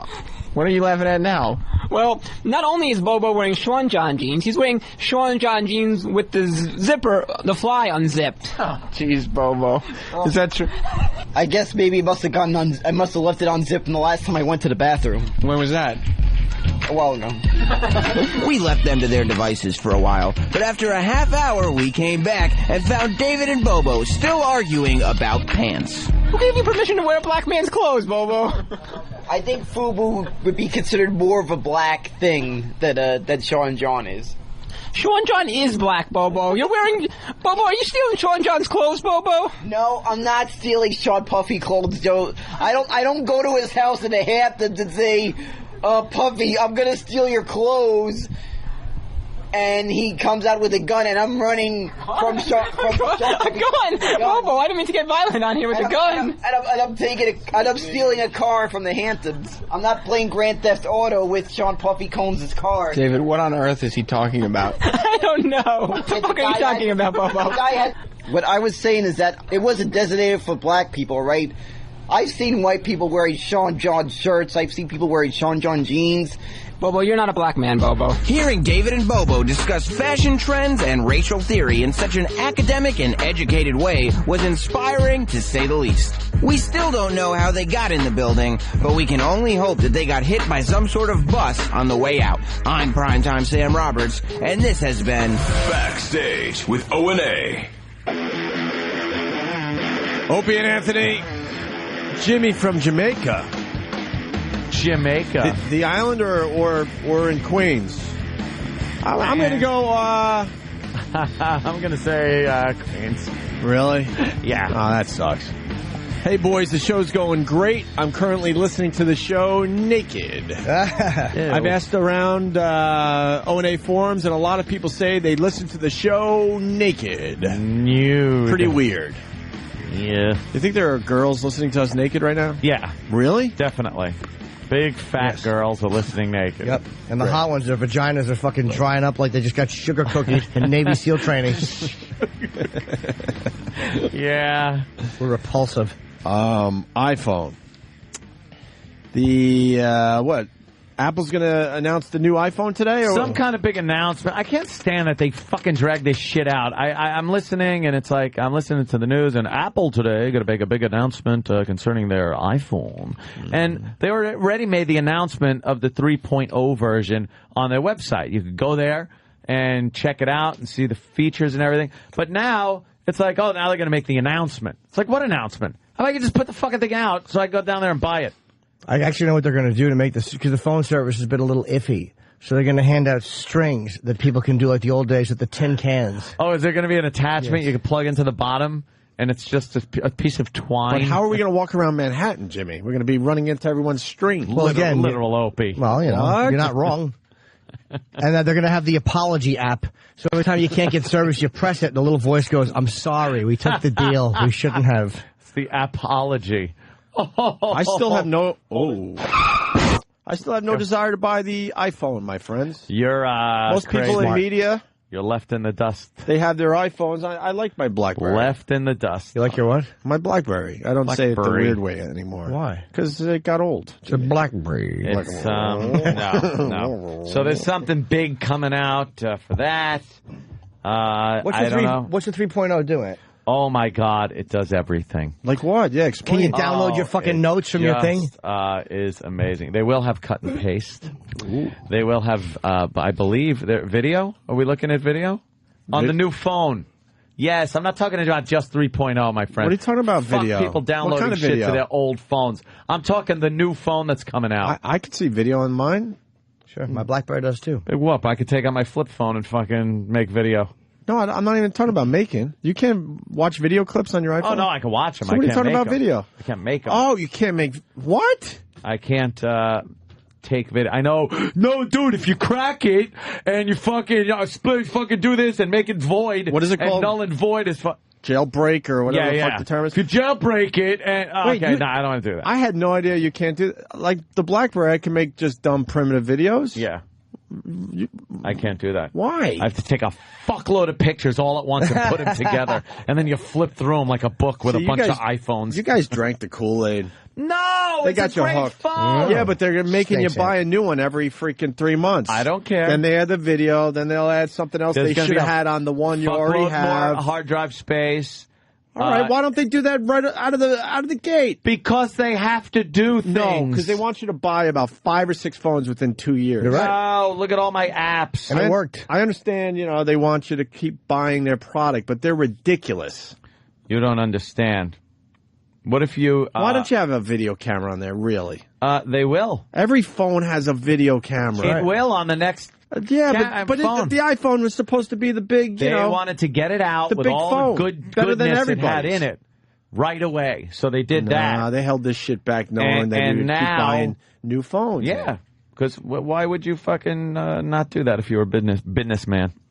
Come out with some new shit. It gets to a point, though. I understand, but it gets to a point where the word greed comes into play. I fucking How many love iPhones have it. you bought so far? This is just my second one because the first one fell in the pool. That's the only when reason? I got pushed in the pool. That's the only reason? Only reason. Same thing. Now, They really haven't come up with all right, the new iPhone, can you just download the new software, or you got to go and just buy a whole nother phone? No, I get the new iPhone. I go home. I plug it into the little dock, and all the shit from this one goes right into the new one. Right, but why can't you just keep the phone you got and just upgrade that? Because the new phone has a bigger hard drive in it, or bigger, flash drive, whatever the fuck is in here, Right. and the video camera capability. Right, okay. And like a video camera on the front, so you could do like video conferencing as you look at the screen and do things like that. So when's the 3.0 coming out, and when's the new phone? Go. 3.0 comes out. They're speculating the end of the month, and the new phone comes out in 2385, I believe, way in the fucking future. bullshit, dude. Oh, yeah, I know. That's I don't know the new confrontational, phone. Jim. Any info on that, Mr. fucking high-tech Travis? End of the month. Faggot? Same thing. Same thing, end of the month. That's the rumor. They'll release the phone and the software for the thing. Yeah, and I really need it. Did you just did you just talk to Travis? Yeah. I don't acknowledge Travis. What? I don't either, but... Because you got your Tiger Woods ahead of me, you motherfucker. He put AIDS in What are my you talking about? I didn't get Tiger jacuzzi. Woods yet. How's your boo-boo It comes on out your today, foot? right? Yeah, it comes out today. Oh, well, I will have it before you. Yeah, sure. Yeah. I bought mine online, so I got to wait for shipping. I want to play today, but I think I'll get it by Thursday, the new Tiger Woods. I'll tell you how it is. What do you know about the new Tiger Woods there, Travis? Real-time weather. Yeah, I heard that. We're I just gonna knew rock. that one. Yeah. Yeah. So if you're playing a course and it Yeah. happens to be raining on that course, wherever the fuck the course really is, it rains in the game. They pulled That's that. pretty cool. They pulled that with the Microsoft Flight Simulator. They do that with the that I flight? got, which is great. You put real-time weather on, and you go for your little flight between two cities, and it's the real weather. I like that. I was going the other day from Brazil. I was flying to France. You still doing flight simulator? Oh, duh. Stupid me. Real-time weather. What do we know on that plane crash? They're finding bodies in the ocean, which Yeah, it's not I good. find amazing that they're able to find the bodies. I know. Well, they wash up every so often. They're not washing No, up they're in the yet. middle of the ocean, bro. Yeah, in the it's middle still in of the the ocean. They'll probably wash up though eventually, right? Like some Brazilian will be on the beach and go like, ah. Yeah, maybe a fingernail by the time it hits shore. Exactly. After all the fish go with nibbling. What happened with that flight? What are they saying now, Ann? You're a big flight guy. Oh, now it's a problem maybe with a frozen pitted tube. A frozen pitted tube. What is a so pitted tube? they've been installing new pitted tubes, before this happened on these planes. So the pitted tube is a little tube that Wait, a pitted extends tube out. could cause a plane crash? Yeah, especially on autopilot, because it's the thing that tells the plane and tells you how fast the plane is going, what the airspeed is. Mm-hmm. It's a little tube that literally is sticking out from the front of the plane that the air goes in, and it measures how quickly you're going through the air, your airspeed, not your ground speed, your airspeed. So if you're going too slow, it alerts the autopilot or the pilot that you're going too slow, and that you're not going fast enough to keep your plane in the air, and you might crash. So they're saying that might have froze up. Jesus. Because they were in these thunder clouds, that these updrafts were ridiculous. The top of a thunderstorm, very cold usually, and they're going through it, and it could have froze up and given them an inaccurate reading. They had something like 20 messages being beamed back that all kinds of systems were fucking up. So that could be it, but they won't know unless they get the black box, or they could look at some of the evidence and know if the plane blew up, if they see like charred remains, shit like that, or know if the plane broke up before it hit, broke up when it hit the water, things like that. They could kind of figure out by getting debris, but until they get the box, they really can't figure out exactly what happened. So that's where they are with that one. But body's coming up. A few lucky family members going to be able to actually bury some loved ones and that's real lucky. Have some place to. I must fuck them up though, and they just look out in the ocean and go, he's out there floating out there somewhere getting eaten. Of course. Still can't send picture text with the new iPhone. Let's say hi to Larry. No. Larry, really? I thought you could. Hey, yeah, I just wanted to say I've got a BlackBerry, just like Opie, and the big problem with the iPhone is you can't send picture text messages. Yeah, I think that's going to be resolved. That will be resolved. But they could have done that a year ago. That's the point I'm making today. There's one a of lot my biggest gripes, Opie. There's a lot of greed there. They had that technology. They held that back. So you keep buying, more and more updates and versions of the phone. I hear you. That's greed, my friend. Well, you know who takes it? It's John Q. Public. Have a good day, gentlemen. You can laugh, but we're not laughing, sir. That's right, sir. All right. Tragic. Let's go to Hugh in Texas. Hugh. Yeah. Hey, what's happening? Hey. Happy birthday, Jimmy. Thank you, Hugh. Thank you, Hugh. It's uncomfortable to say that. Hold on, Hugh. You've been trumped for nudity. Let's say hi to Katie in Poughkeepsie. Oh. Katie. Good evening. So we had that guy in Jamaica saying that he listens to the show naked, and now you're saying you listen to the show naked. Well, I have the boombox in my living room, and I'm getting ready right now. I'm going bridal dress shopping, and I'm changing, and I hear you guys talk about women being naked, and it was totally weird just to be naked listening to you, wondering if women were listening to you naked at that moment. It was so weird. Katie's naked, everyone. So you're naked? What are you doing? Just kind of laying in bed? No, I was in my closet trying on clothes to wear to go bridal shopping. Bridal shopping. You girls are messed up. So you're trying on clothes, so you look good, so you can try on other clothes. Well, yeah, it's a kind of a high-end place, so I wanted to look nice. No, Plus, you have to have the certain accessories so you can see how it might look with your dress. You have to wear the certain undergarments so that way you could, What do you look like, Katie? Oh, boy. Yeah. 5'3". 5'3". Tiny. Mm-hmm. Are you petite or are you a big fat 5'3"? Either way. Definitely not big fat 5'3". Okay, cool. Little. I'm not super little. I'm right on spot. How much do you weigh? It's cool either way. About 128. Oh, Jesus. Oh, Opie. It's not going to help her self-esteem. Maybe she had big double Ds on that little frame. Yeah, we have to be more girl-friendly. Yeah. I think you're very sexy, Katie. Yeah, I am. Jason, Pennsylvania. Jason.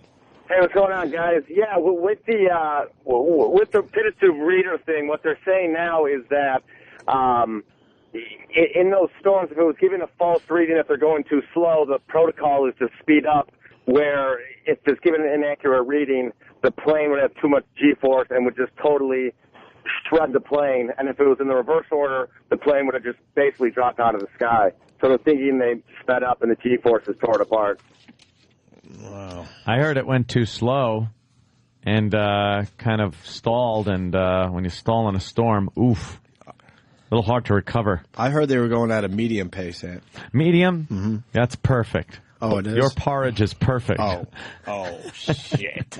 But wait, if they go to if the high rate of speed, how fast do they have to go for the G-force to rip the plane apart? 8,000 miles an hour. Oh, slower than that. But I mean, they go like 550, 600 miles an hour. How fast do you think these guys were going? There's an overspeed. The thing is, you can't accelerate one of those planes and get enough G-forces to rip it apart. Right. It won't do it with the acceleration of that plane. You can get enough wind resistance over the wings to rip the fucking wings off if you go into a dive and go up to, 700 miles an hour. If you get right below the sound barrier, you're going to rip the fucking wings off, or the tail will come off on that plane, apparently. Those planes, that fucking fiber tail. Ixnay on the Iberfay Really? Yeah, like a nice piece of aluminium like the Boeings use. I like that fucking carbon fiber tail. Do you know how awful a sound that must be? Wings ripping off? Oh, and then you just know there's no... Of course not. Plus you it's look raining. out the window and go, maybe he can land it with no wings. No. You can't. Cabin pressure went out, too, which is probably merciful because they probably passed out. They probably passed out. Yeah. 30 seconds or something? Would you put the mask on? Would you just go like, you know something? Fuck that. I'm passing out. Let's go. I ain't put the mask on. I don't want to. I don't want to put the mask on. Just land. It's just horrendous. Yeah. I'm just hoping I'll pass out, and then when I wake up, the people will be going, could you wake up, Mr. Cumia? Here you go. We've made it to the airport. Just a dream. Oh, it was a dream. What? There's a pile of shit in your pants. The devil's out the door poking your ass with a pitchfork. Ooh, Stalker Patty's naked listening. Because you've been bad. Stalker Patty's naked listening to the show right now. Ah. Nice, right? Hot. Good. I hope at the coroner's office. She has a little toe tag on that fucking hammer toe. Oh, Jesus. The same type of rope that Carradine hung himself with. Could we get Sam down the hall because something's going on in pop culture? I thought it was a Who Gives a Shit story, but they're doing a lot on this on the news today. This Heidi from I'm a Celebrity, Get Me Out of Here. Yeah. What the fuck's going on? Heidi? Heidi's from what? The Hills or something? Oh, yeah. What's she doing? Some kind of fucking scandal with her and her... Spencer? Heidi and Spencer, I guess? Spencer. Sam, what do you know on this Heidi broad? I mean, this show, I'm a Celebrity, Get Me the Fuck Out of Here, is a pretty popular show, huh? Yeah, it's a good show. No, it's not. Well, it hasn't been good since Spidey left. Who's Spidey? Spencer and Heidi. Oh, God. Have we reached a point where we don't have to combine two names of people? Just enough already. Spencer Pratt and Heidi Montag. Spidey. No, it's just yes, Heidi. Spidey, like Spider-Man.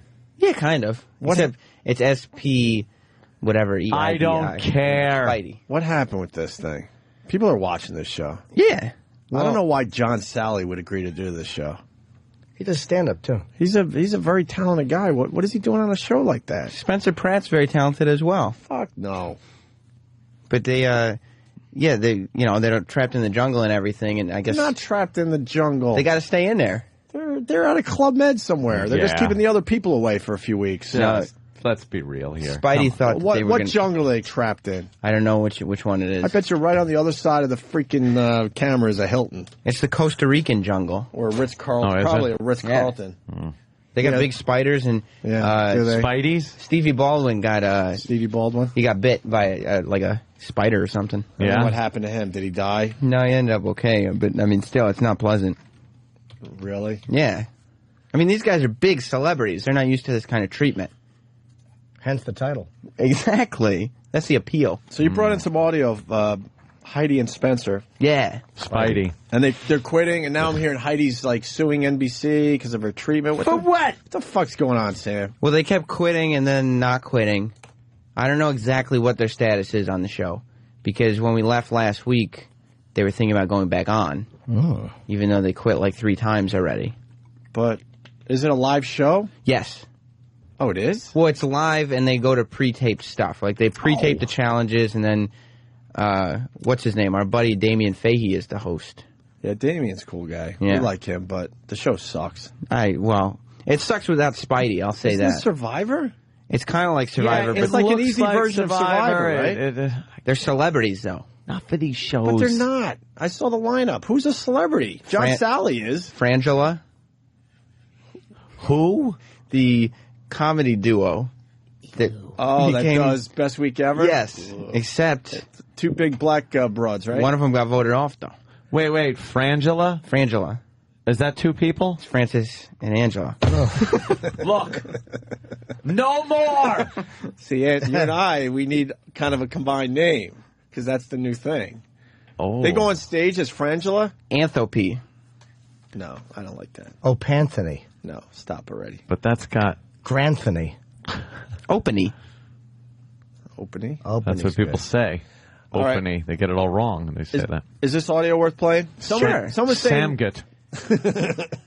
Someone's saying the iPhone stuff is a free download, but you're not going to get the video camera unless you get the new phone. Right. The 3.0 is a free download. Yeah. You get the phone, you get the download. But if you get the new phone... We are... It's all coming together. A year from now, camera, video camera, phone. Yep. Right now, like, video camera on my BlackBerry, primitive. Yeah. So I still have to carry my flip around. Flip is great. Right, but it's all coming together. Finally. It is all coming together. What do we got? Another year?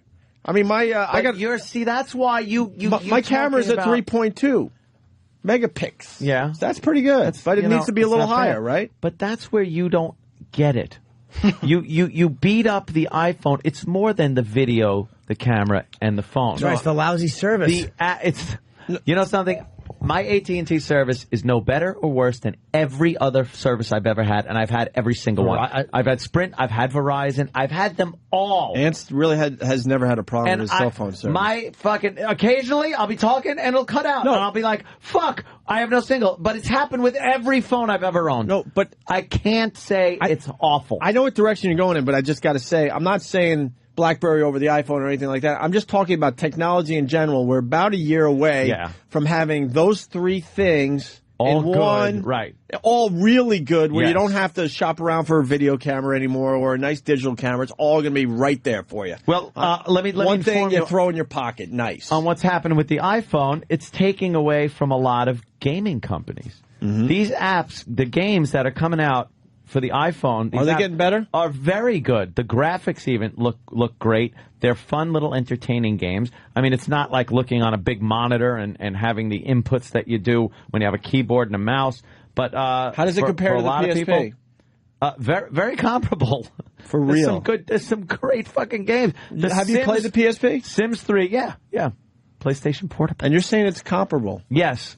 Wow. And I think it's just going to get better. The size of the screen is a little too small. Sure. But Sims 3 is an app for the iPhone, and it's getting raves. I mean, you could do everything you could do on Sims 3 on this app version. Anyone playing that Sims 3? I got a few people, yeah. You got it, Sam? Not for the phone, the computer version. I'm a Sim. Yeah, I like the Sims. I kind of like the first one that came out. But it gives you a little more input on what you're doing, like during off hours in the old game when it used to be like off hours. Yeah. You could still like do that. You could socialize, online play, shit like that. Yeah. What makes it cool, though, Sims 3? Well, I mean, the graphics are a little boosted. They're kind of the same as the Sims 2, but there's there's more little things you can do. You can control the details better. Yeah. Mm-hmm. So you can make, characters that kind of really look like you. So it's not that much different than Sims 2 after all this time? Well, it's different. I mean, I haven't played The Sims 2 in a long time. I gave up on The Sims 2, and then I picked up The Sims 3. He hasn't immersed himself in it yet. All right, so Heidi and Spencer, I'm a celebrity. Get me the fuck out of here. You say Spidey, so people know. Thanks. Is this audio worth playing you brought in a few days ago? Yeah. This is the big blow-up. They had to get off this island. And these reality shows, they used to be 6 months. Now I think we've talked about this, a month. Not even. This one's 3 weeks. That's a nice vacation. Because they that's do a great vacation. They do it 4 nights a week for 3 weeks. So 4 nights. It's on Monday through Thursday. So the other 3 nights are in a hotel. Getting their shit back together. Well, we'll find out. Sucks. I gotta watch tonight. See what the weekend recap happened. If they're only going live on TV 4 nights a week, that means there's a hotel nearby and they're getting spa treatments and fucking shampooing their hair and shit. Sanjaya had to fight to make sure he got the fuck is Sanjaya? From American Idol. Remember that guy? Yeah, I did. He's one of these celebrities. He's not a celebrity? Yeah. Boy, they really had a tough time finding people, didn't they? They got Lou Diamond Phillips. Lou Diamond Phillips has the most tragic story in Hollywood ever. King of the sci-fi, made for Sci-Fi Channel movie. movie. Let me tell you why Lou Diamond Phillips is the most tragic figure in Hollywood. And you know some of this, but I don't know if you know it all. Mm-hmm. His wife leaves him for Melissa Etheridge. Goes lesbo. Jesus. Goes lesbo. Then she's bored with Melissa Etheridge and goes back to cock. Yeah, but not his cock. But not his cock. Who? Huh? Whose cock? You know? No. I'm asking, do you know? No. She had to cleanse the palate a little She with some went vagina. lesbo and then back to cock. And poor Lou Diamond Phillips is in a jungle getting bit by spiders now. Tori Wilson's on the show, too. She's pretty hot. What? She doesn't have to do that, though. She was a big star. A big star. She left wrestling. She fell, huh? I love the wrestlers that think they can make it after all those chicks after their time is done. That's what China did. She thought she could still be a big star. Well, she got kicked out because Triple H was banging the that boss's daughter. So they had to get rid of the ex. I don't know anything about that. Yeah. I think Triple H would even admit it at this point. Here's some audio from I'm a Celebrity. Get me the fuck out of here. You just thought it would be easier? I don't know.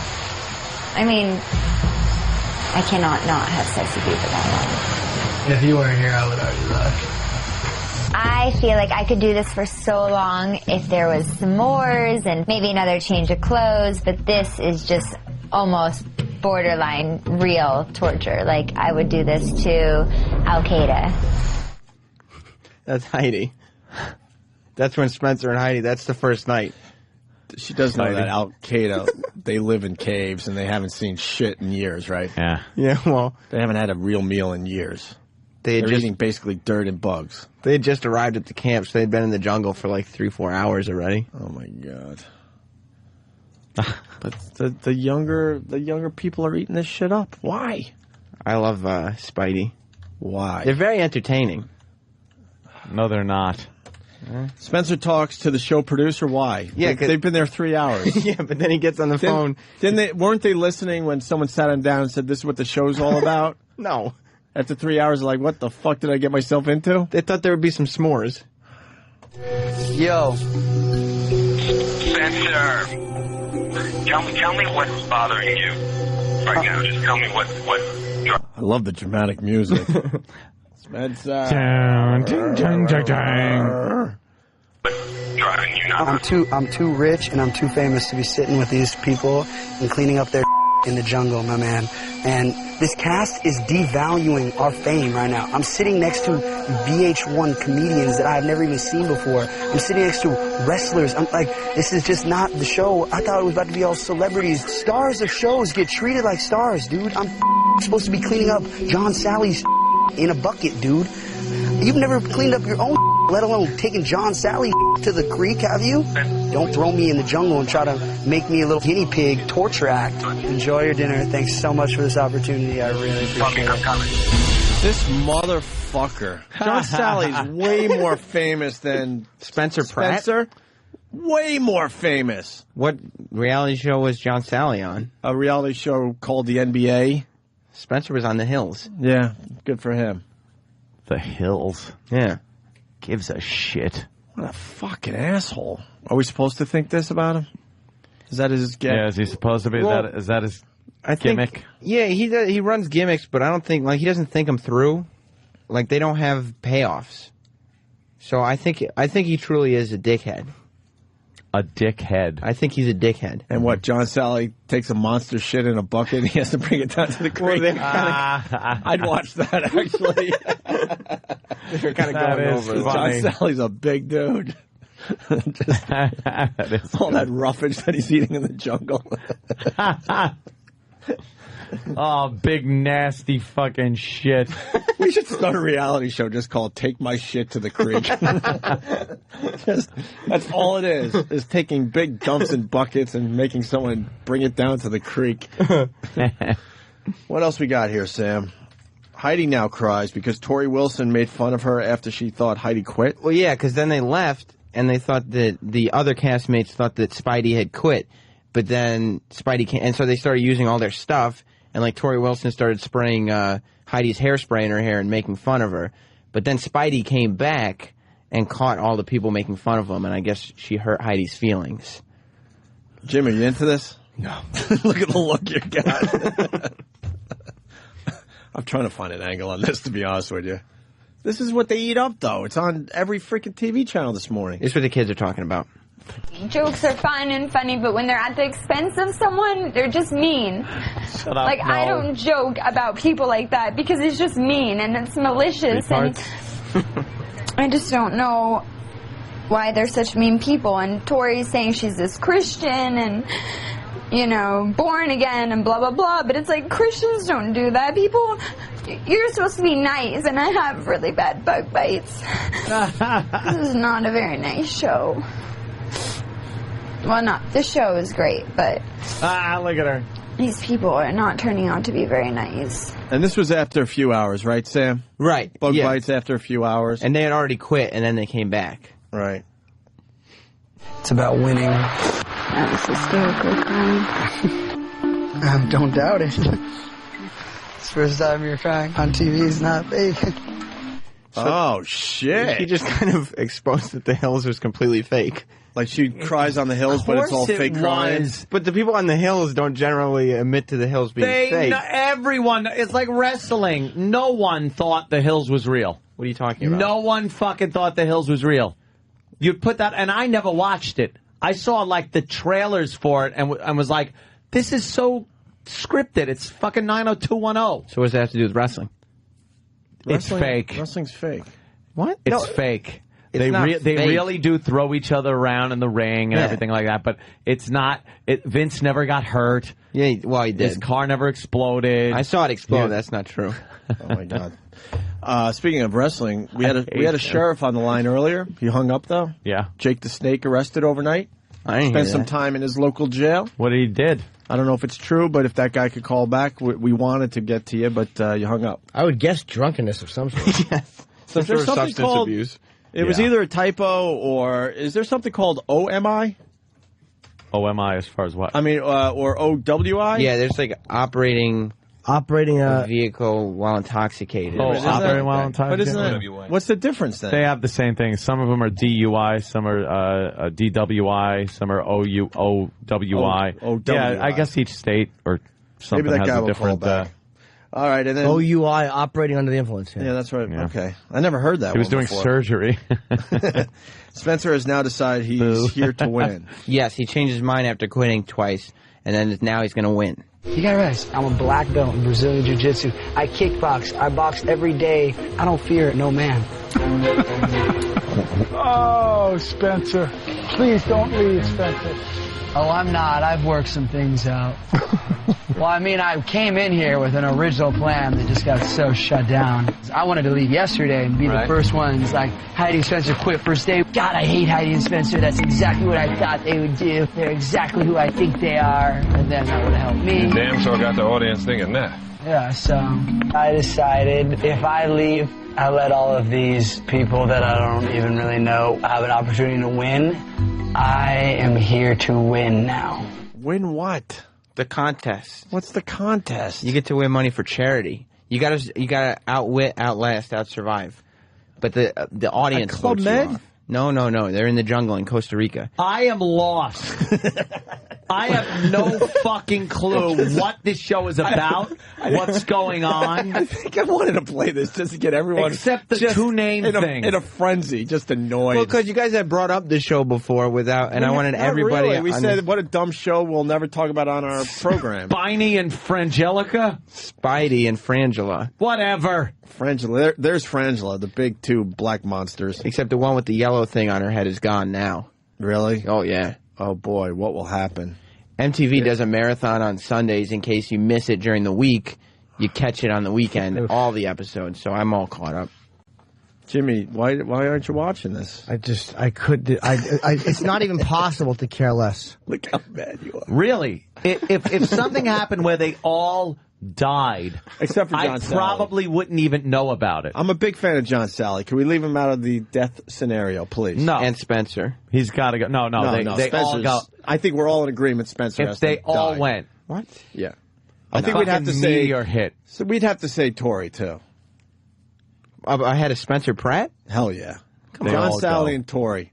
Rest of them, Look at him bye-bye. yelling. What is he doing? He's letting people know he boxes every day. He's a black belt. Janice Dickinson is a old, dried-up whore. She's a monster. I fucking can't stand Another her. monster. She looks like a wax figure now. She started stealing everybody's things.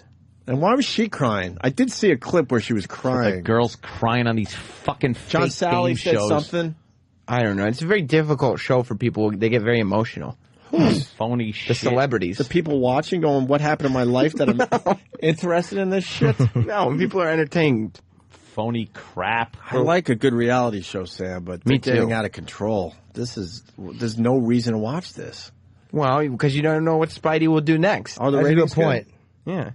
And then finally, night 2. Yeah, That was all the first day. That was the first, and then on This is the the last clips, in case you're wondering out there. On the second one, now they've done one challenge, and Spencer had to do a challenge, and he had to touch like mice, and so that was it for him. That's the fucking challenge. You had to touch a mouse. But it's dark, so you don't know what lurks around the corner. Well, they're not going to puts you in harm's way. You don't know. It's the jungle. We can't even have a naked girl in studio pretty much at this point. You think the lawyers are going to go, all right, really fuck him up. But this Put some poisonous snake in there. You're not factoring into account the unpredictability of the atmosphere there. Dude, it's fraternity bullshit. We were blindfolded. We were told that an ego took a shit in our fucking toilet, and we had to get rid of it because we were the pledges. You weren't in a jungle. So we had to go in there, and we had to squish that turd until it went down the toilet. Getting rid of the sorority doo-doo. But it was a banana, see? The old switcheroo. I hate this show. No, and you gotta I've never watch seen it. Can you watch one show? I would never even watch it if I had to. Let's do a show thing where we all watch tonight and come back tomorrow and discuss. It's on tonight, huh? Yeah. How about we just don't? No? Please tell me the Penguins are on tonight. I don't know. I'm really more concentrated on this thing. Pens playing tonight? Anyone? I don't think they are, though.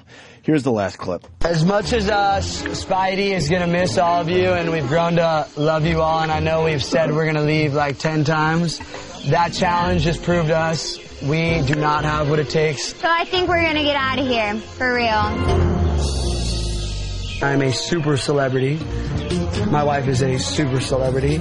Super celebrities don't belong in the jungle. They belong in Hollywood with the paparazzi. We will miss you guys, but call us all when you get back to L.A. Oh, what a great voice on that girl, too. Is she at least hot? Yeah, she is. That could be the worst show I've ever heard. Ever. This is horrid. Ever. I'd rather watch Archie Bunker's Place. Ooh, that was a bad one. With Stephanie? Oh, yeah. She grew up to take her clothes off, didn't she? Ooh, all right. Or barely, something like that. I'd rather watch Aftermash. Oof. Okay, that's really bad. But I'd rather watch that than this. Really? I'd rather watch that in fucking Blu-ray than this. Blu-ray. I like the Blu-ray. Sean in Albany. Hey, guys. Hey, Spencer yelling out how he's a black belt. First off, he's been given that under a blackballed instructor, which means nobody will touch him. What are you talking about? He was a purple belt. He was a purple belt as of a month ago, and then all of a sudden jumped the brown into black, which generally takes about 4 to 5 years for people that are doing it 5 times a week. And he gets regularly dusted by blue belts, which is the level below a purple belt. You know why he made the jump so quickly? Because he's Spencer Pratt, and that's how he gets down like that. Have you seen his fake bar fight footage, Sam?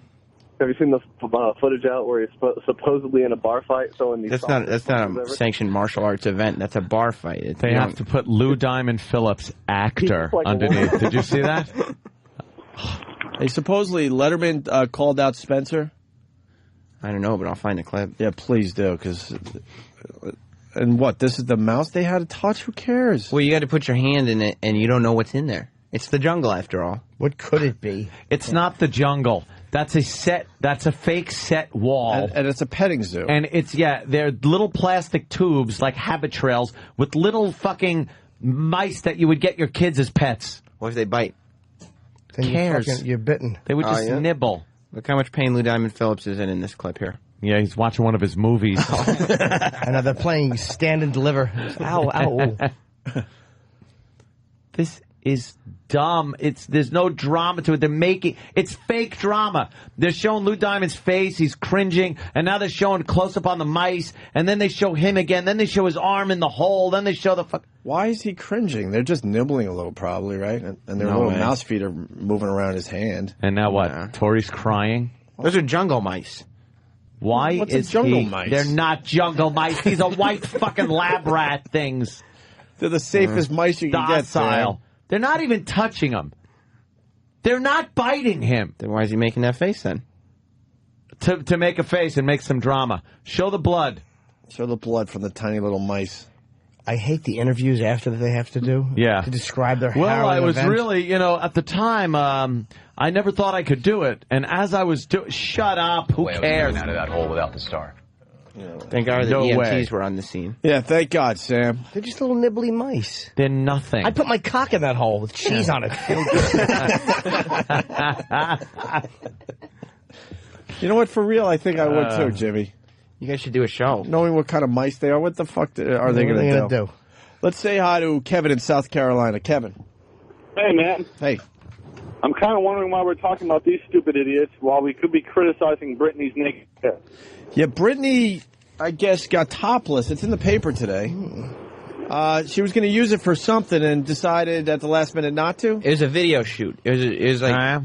Yeah, it was her. It was a for video one of her, shoot for one of her songs. Yeah. Where is the video? That's all I want to know. Well, the music video is out, and obviously there's not the music video. The video of her tits. No, the still shots were in the paper this morning, right there. All right, well, let's see them. Uncensor that crap. Yeah, you got to click on the WhatWould WWTDD.com. What's with the star? That's how she did it. On there. What? It was like pasties, like she's a stripper or something. Like, give me a better one. Jet black do. So fake tattoos for the video. Give me a better one.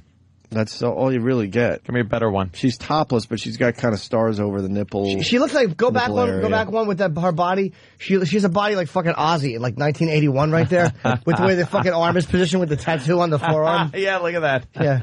I bet you she saw what she looked like and said, you know what? Is that fucking? This ain't happening. Fat forearms. Oh, no. Naked All right. Britney's better than fucking not naked Britney, I guess. It's an excellent point. Yeah. Yeah, but she should have got naked before the kids.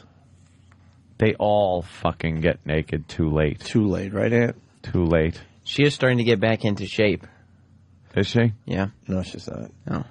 Jared in Kansas. Jared. Okay. Hey, what's up, guys? There you go. Hey. I just wanted to call. All right, hold on. We'll go back to you in a second. What do you think of that shot, Aunt? All right. She's got muscle boobs. You ever see girls with like muscle boobs? There's a little too much on top, too much meat on top. The nips aren't placed in that nice, perky position. They're a little too low. Yeah, but they're not sagging because she must have got like implants. She did get implants. Are popping up the top part of the boob. Yeah. Making them muscly. I jam it in her face. Are you kidding? Yeah, she's still fuckable. It's Britney Spears, for Yeah, we God's know sake. that. I'm going out on a limb saying I'd do her? No. Come on. Crazy. What am I talking about? Jared. Yes, sir. Get it. Hey. Hey, I was just going to say I had a little input.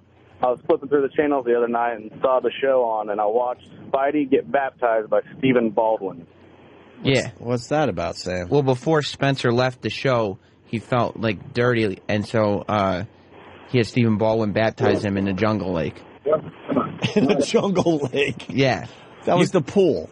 No. The pool. In between water volleyball, they said, you know what, make it a little muddy so it looks like a swamp or Heidi she specifically pointed out the lack of s'mores, so this is not a vacation spot. I am so annoyed you're still talking about this. It's horrendous. I want to beat you over the head. It's a hot show right now. No, it's not. You know what's funny about the whole thing? We were talking about Navy SEAL training, and now we're talking about this, and she can't handle a night in the jungle. Yeah. We run the gamut here on the Opie and Anthony show. It's true. Yes, we do. From good to suck. And I bet a lot of money after the day of, shooting is over. They're like, that was good. That was a good shoot. We'll see you guys tomorrow. Yeah. Go back to, we got a shuttle bus back to the Ritz-Carlton. All right, thanks. Yep. And how about if she and I are arguing when you guys come in? Yeah, I like that. Hey guys, you're gonna put your hands through, but just really play it up like they're getting bitten. Look, these mice, they're not gonna touch you. Yeah. But you gotta put your arm in there all the way. We put the stars pretty far back for you to have to grab. So really strain and make it look like they're biting you. These mice have dentures. That's why Lou Diamond was cringing. He has Efferdent on his fingers. little mousy mouthfuls of Efferdent. It's awful. Let's go to Adam. Adam, I guess this is our pop culture break. Adam. Yeah. Hey, what's up, boys? Hey, you man. guys got to check out. There's Sam's favorite person, Lady Gaga. There's a video that leaked out. It's called, for her new song, Paparazzi. Check out that standard bullshit. If you had that, you'd be fired. She's pretending to be paralyzed in a wheelchair and does She's a dance acting. with a walker. She's playing a role here. Yeah, she's acting. I like that. It's on YouTube. What do we know about that, Sam? It's the new music video for her new single, Paparazzi, which, for the record, is my favorite song off the album, and it's going to be a huge hit. For whose record? Why am I Lady not Gaga. Keeping a record of that. no Nobody. one asked you, Sam. I mean, the album. The Lady Gaga stuff is a bit catchy, but, downloading it and listening to it on your own, what are you doing? Purchasing the CD. Purchasing it. That's stupid. It's an 8-minute-long music video. It's an epic. Oh, good. No, it's presumptuous. It's her November Rain. Well, no, because the song is not 8 minutes. It tells a story. What kind of story could it possibly tell? It's like a Hollywood story. Oh, good. I hate videos like this. Or the fucking story. I just like seeing Jimmy annoyed. Well, the stories are awful. Starring Lady Gaga. See? Will there be some talking in the beginning? Yes, but it's in French. Oh, good. Oh, great. good. What the fuck are we doing, Sam? There's subtitles. Why is it in French? Stylistically. Just zip through this, would you? This is so Did you see the Lady Gaga stupid. dollars? Yeah, That's her the face Lady on a Gaga. $100 bill. Let me see. See, she and this guy are making out. Yeah. I really dig that heavy black makeup on girls like that. Yeah, of course you do. It hides the fucking punches. I mean around the eyes. I mean blackface. Oh. That's just regular. Every time when you want to come, they yell "mammy" and it spills out of you. That's just regular makeup, Ant. They're just crying. I like slut eyes like that. Nothing. Yeah. That's great. See, she and this guy keep making out. There's a ram looking at them. This is she at all hot? I can't tell. This has the sex appeal of a pickle commercial. Yeah, you know what it looks like? It looks like one of these stupid perfume ads. Yeah. So like you don't know what it is until they go, you know. This is a good video. Is he Lady gonna, Gaga. Is he going to take her now? Is he going to put his penis in her vagina? Throw her off the balcony. Just throw her the fuck off the balcony. Do you trust me? Of course. Who wants to read? Weird looking thing. I don't feel like reading. Paparazzi taking pictures while they're having sex outside. Wait, but the guy's in on it. Oh, he's in on it? She's saying stop. But he's not stopping. He's saying smile for the picture. Look in the camera. What are you doing? Stop. Stop. Oh, cool. This is good. Fucking rape. See? She's struggling and she's going to fall off that balcony, I hope. Oh, hits him with the bottle. There she goes. She is pushed over the railing. Uh-oh. Oh, hence why she's in the wheelchair. She's falling. She was crippled. Now she's falling. That's the spiral. It's like She's in high anxiety, the movie. Yeah. Steve, I'm not going to get you on the phone. It says Lady Gaga's in Playboy. She should be named Lady Saggy Tits. Really? She's on Rolling Stone on the cover, nude but covered with bubbles. Lady Gaga. What a fucking idiot. Now the paparazzi are taking pictures of her while she's laying. helping. She's got the fucking newspapers showing up. And now the song starts. This is the song. Oh, now they're picking her up and putting her in a wheelchair because she's paralyzed.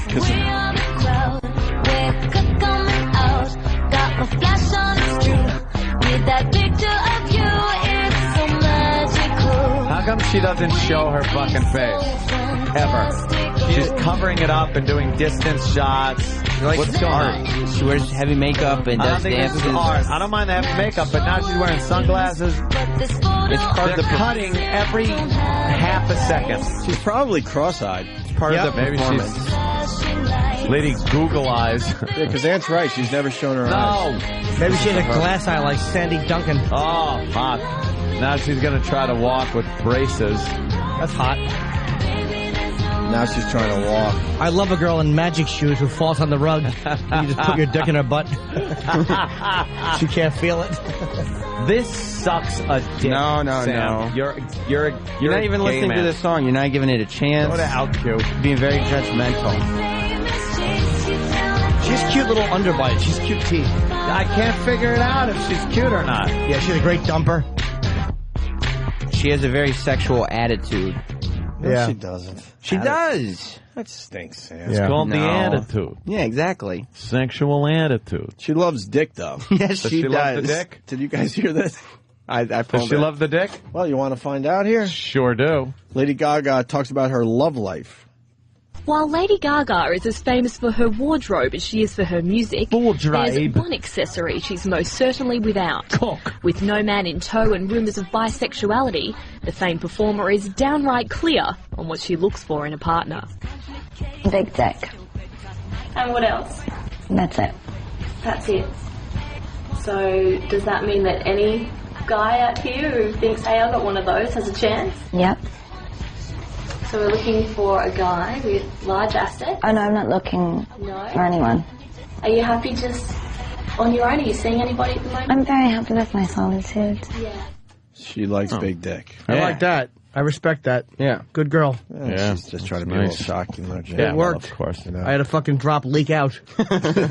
Really, my dick just did like a little drool bubble. It was like this.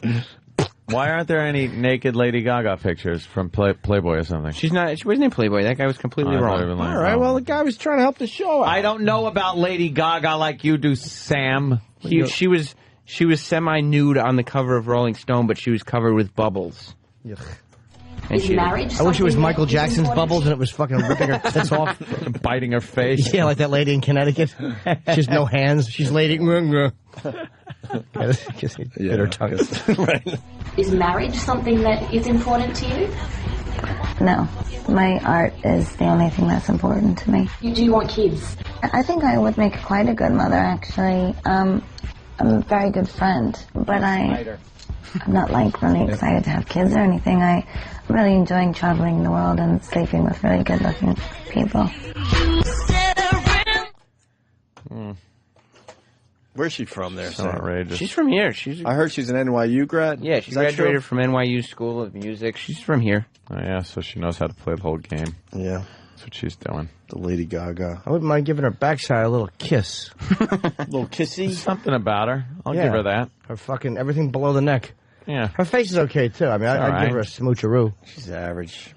She looks kind of like Courtney Love on the cover of Yeah, Rolling she does. Stone, like a younger version of Courtney Love. Younger, yeah. You guys interested in listening to Spencer Pratt's rap song? I actually would like to hear that. We have to stop now. No, I agree with Sam. We really have to stop. Spencer Pratt's rap song is probably really The good. listeners have been saying it for 20 minutes, but I think they're right finally. Probably We have really to stop. good. It's time to sell them on Spencer Pratt, and this is the way we're going to do it today. I don't disagree. Who has it? Mr. Steve C. Yes. And what's the rap song? Oh, there it is. It's called I'm a Celebrity. Yeah. Hope he talks about some of the harder parts about being a celebrity, too. Yeah. Like the things that we don't get to see.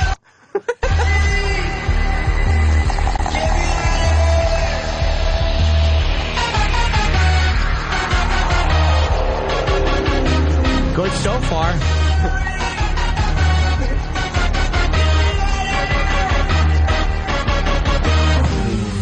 On air with Ryan Seacrest. Baby, I get paid. I don't volunteer. I'm a celebrity. Get me out of here. Get me out of here. Get me out of here. I'm a celebrity. Get me out of here. Baby, I walk TV and run the internet. Been around the world and still I'm not finished yet. I'm a celebrity. Get me out of here. Get me out of here. Get me out of here. First tweet of the day, I threw my swag on. Louis rag on, guard with the new tags on. You know I fucking die. What? Why, he's good. A superhero with working. I flew private into LA. I'm back home through the Palisades, top down, get my tan on. I'm not you, I don't need the tattoos. All my ink is on my chest. The Rolex look like some president shit. I got a president wrist. Oh, the Rolex. I want to apologize to the black man. Oh.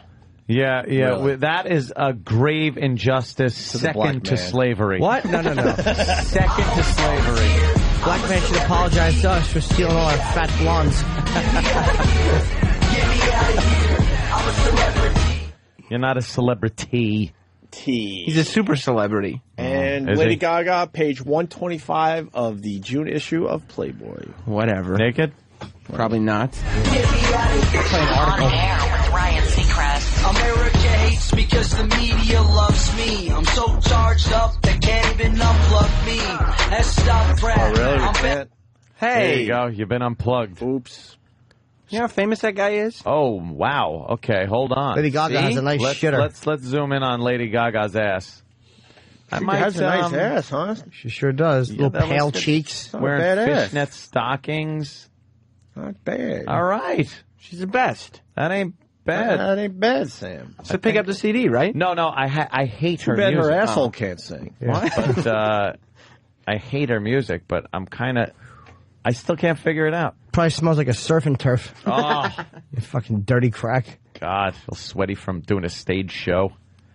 Just dripping down there from her fucking, between her shoulder blades all the way down to her knees. Got some lint from her costume in it. Like if you lick her ass, you'd have to go. Piece of fucking costume lint. You guys want to hear a little more of the celebrity song? Oh yeah, I'd rather hear the sound of a bullet hitting me in the chest. It gets really good right here. Everybody want a piece of my chicken, southern fried chicken, finger licking, fry that chicken, fry that chicken, fry that chicken. No way. No way. What is this garbage? What is this garbage? That wasn't this the song. Is garbage. No way. Matt from Buffalo, even auto-tuning can't help this rap. You don't need to auto-tune that rap. What's up with the auto-tuning? Jay-Z put out a new song last week. It's the death of auto-tune. It's over now. Really? Yep. When Jay-Z says enough with the auto-tuning, that's it, right? When the king says it, it's done. Was he the first to do the auto-tuning? Nope. But now it's over. Auto-tuning makes everyone sound good. Jay-Z doesn't need auto-tune. That's why Jamie Foxx has another hit on his hands, because of the auto-tuning. How Jamie Foxx has hits at all. He played fucking Ray, and then everybody took him all seriously as a singer. We hate doing pop culture breaks, Sam. Why? Look how angry the room is. Well, you brought a lot of anger in here. People should be abreast of what's going on. Should they? Yeah. Jay-Z said, enough with the auto-tuning. It's his new single, Death of Auto-Tune. It's the greatest. Why is it good? Because he's the man. He's the god. I like the 99 Problems song. In it? That would be funny. Is that an old song now? 99 Problems is indeed an old song. How old is that song? Because that one was good. No, that came out many years ago. I actually liked that one a lot. Well, yeah, it was a good song. That's the only Jay-Z song I could name. So? Can you name a Jay-Z song? He's as big as they come, my friend. Hova the God. Who? Hova the God. No, I don't know that one. That's not a song. I'm saying that's who he is. Oh. And can you name a Jay-Z song? Not one. Why are we playing a new one? I know that one. Oh, Bonita Applebaum. That's one of the songs. It's an old rap. Bonita Applebaum. So fucking enraging. All right, listen. I think we annoyed. By the way, everybody enough. Can I tell you whose fucking new stuff is really good? Yeah, Eminem's. Oh yeah, you like it? He's the only. There's certain criticism I'd have of him, but he's the only fucking rapper that talks about being afraid. He's the only rapper that talks about fucking being like an emotional pain. Like the rest of them, it's all about getting shot or having fucking possessions. But he talks about growing up, and there's one song he talks about being fucking molested. And it's all insane. Do you have Insane? And his raps are all real. Like, they're great. He's not making up scenarios. He likes talking about his. Oh my God! Every day it's this one. Jesus Christ! You don't have Insane? Holy shit! Why? It's a new album. How do we not have the whole new album? What are we, a bunch of queers? What do you have? I think they just put the singles in the system. For the audience, there's someone that walks around the facility that just doesn't believe in bras. And yeah. Right. These things she's got to be like bruising herself or something. You see those things bounce? Player? Maybe 20 years ago. He's got it. Steve's got it. My stepfather said that I sucked in the bed. So one night he snuck in and said, we're going out back. I want my dick sucked in the shed. Can't we just play with Teddy Ruxpin instead? After I fuck you in the butt, get some head, bust a nut, get some rest. The next day my mother said, I don't know what the fuck's up with this kid. The bastard won't even eat nothing, he's dead. He just hung himself in the bedroom, he's dead. Jerry, don't let that fucker get too upset. Go in there, stick a fucking cigarette to his neck. I bet you he's faking it, I bet he probably just wants to see how upset you would get. I'll go handle this, of course, unless you object. I'll go fuck his brains out if any's left in his head. If you could count the skeletons in my closet, under my bed and up under my faucet, then you would know I'm completely exhausted. Is he nuts? No, he's insane. If you count the skeletons in my closet, under my bed and up under my faucet, then you would know I'm completely exhausted. Is he nuts? No, he's insane. No, fucker tried to bite my face off. I just got fucking chased off with a chainsaw. Then he took the chainsaw, bit the fucking blades off. Ate the blades, stuck a baseball in a slingshot. Then he aimed at his own face, let the thing pop. Took his eye out, picked it up and played ping pong. Then he played ping pong with his own game. I would like the song if it wasn't about molestation. You think it happened to him, Jimmy? I like it because it is. Exactly. I don't know. I mean, his mother's name was Debbie, right? Mm-hmm. And that's what tells me that it's real, because the guy goes, Debbie, like that's a real, probably, I mean. He must have been quite the tussleable little kid, too. Sure, he was handsome as an adult. Yeah, he's all about exaggerated truth, so elements of it. Exaggerated? Yeah. Well, that's exaggerated. He's all about exaggerated truth. There probably are elements of truth. And the song before that, he's called My Mom. He's got a really cool song about his mother being hooked on Valium. So I like the news. There's a couple of songs on here that are really fucking great. He's a talented motherfucker. He's a brilliant dude. I think he went after Kim Kardashian, though. That's kind of... That's my only criticism of him, is he never goes after anybody. Like, you want to make fun of pop culture people, fine, but he never goes after anybody who's really... Go after the homies. Never, though. Yeah, I know. He knows he owes them. Footer heard what we were saying about somebody here at Sirius XM. Footer? Yo, what's up, boys? Hey, it's a little distracting, though, but I know you keep getting fucking, you keep looking up, and somebody's got to take care of those big tits flopping around that D-Rock needs to put a fucking bra on. Oh, no, see? Hey, Jimmy, I'm going to come see you down at the Palm Beach Improv, buddy. Nice. Oh, thank you. I'll be there the 19th and 20th. Ooh, the 18th, I'll be in Fort Lauderdale, so come see the show twice. It just gets better. Footer rules. Look at us!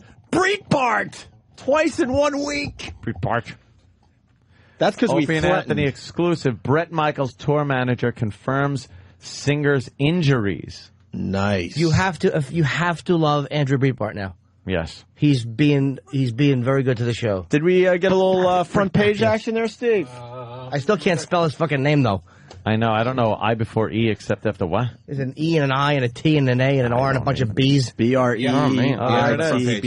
Wow. Wow, front page for the boys today. Top thing on the front page? Let me hear. Click on that link. Let's listen to us and how good we are. Why'd you say radio hacks? Radio shitheads. Opie and Anthony. I hope I had something good to say during the Brett Michaels thing. Yeah, you never know when we're going to be on Breitbart, Jimmy. Let's see if you did better this time. Brett Michaels, tour manager on the line, Pete.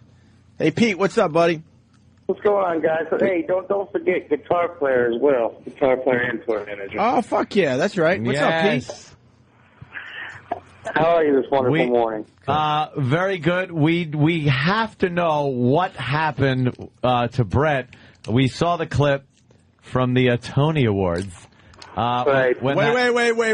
Yes, Ant's misrepresenting us. We did not watch the Tony Awards, okay? I said we saw the clip. If we knew Brett was on it, maybe we would have watched the beginning of the Tonys, but we saw the clip this morning.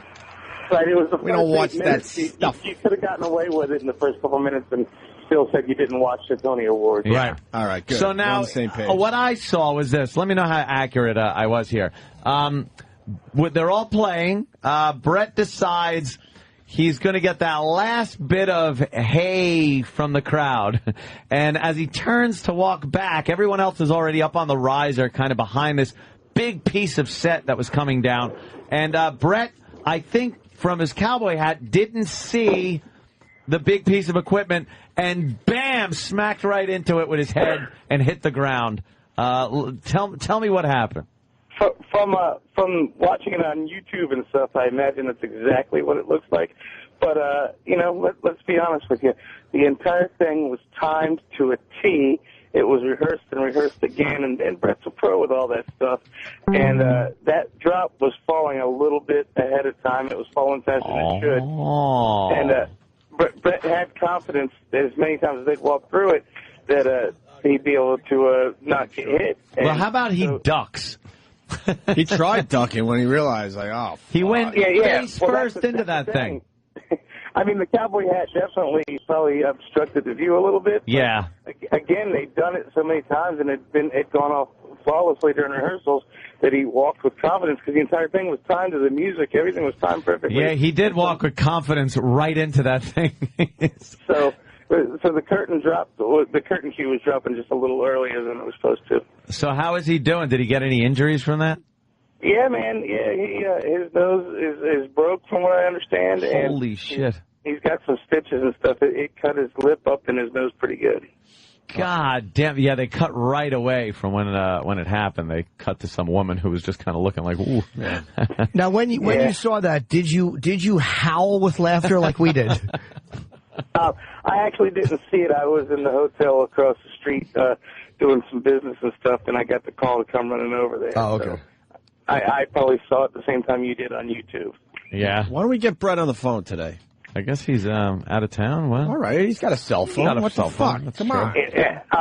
Brett, after the award show last night, he took his private jet and had to go to undisclosed place after he got stitched up to take care of some other business. So I don't know that we're going to get him on the phone today. An abortion. No, Jesus. He had to get it. Hey, Pete's laughing. He went with it. Oh, great. All right, so who's pregnant? Well, there's 3 or 4 of those Rock of Love girls are pregnant right now, aren't they? Wow. Damn. From seasons 1, 2, and 3. It's going to cost him a couple of bucks. Yeah, well, yes, sir. We're glad luckily he's got the money to spend. So yeah, we're glad he's okay. Only a broken nose. That's all right. And a lot of exposure today. Face plant. I would take I think I would take a broken nose for a lot of exposure. I think you guys are happy. It's all over the place.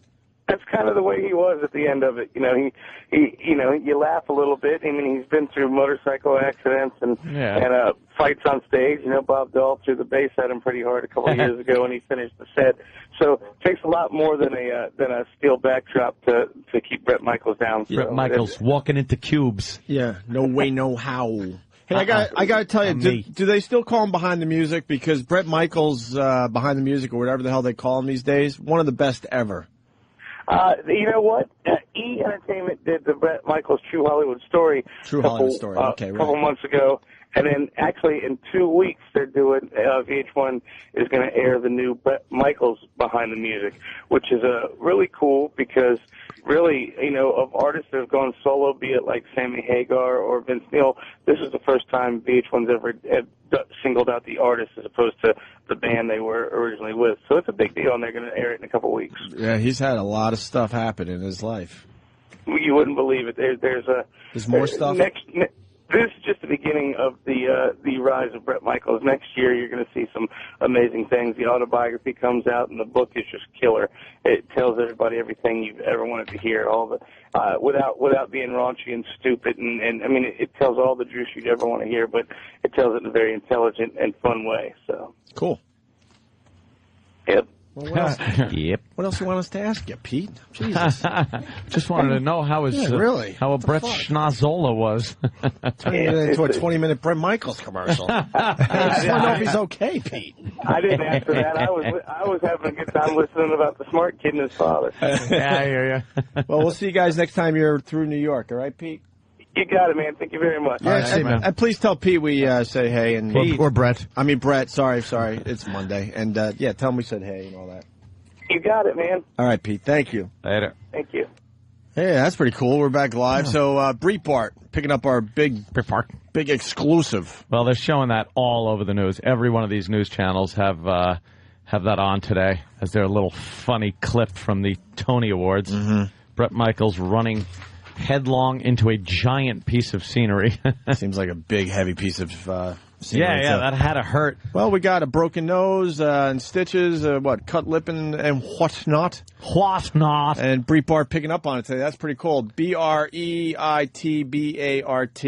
.TV. And what did I say during that interview? I said, you were good. Did you howl? And then I said, who's pregnant?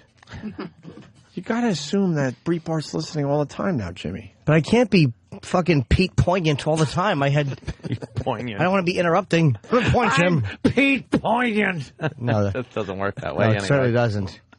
Ted Poignant, of course. Of course, Teddy Poignant. But Ted's stupid. I'm Ted Poignant.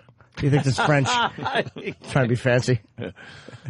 Why don't we take a break and we'll do a little wrapping up next? I need my chicken noodle soup. Ooh, it's coming. Here it is, right? Oh, Kenny, you're the man. Moment. All right. Thanks, Sam. That was I hate pop culture. I want that German chicken noodle soup. After the guy fucks the chicken, he just stirs hot water with his dick, and then you eat it. Yes. Maybe that clip will make it to the web somewhere. Breitbart will say, Jim Norton talks about chicken fucking and dick stirring, and I'll come off brilliantly. Dick stirring.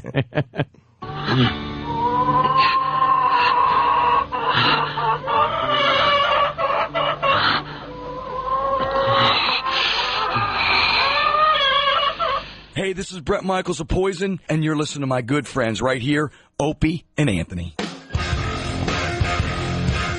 Quit it now.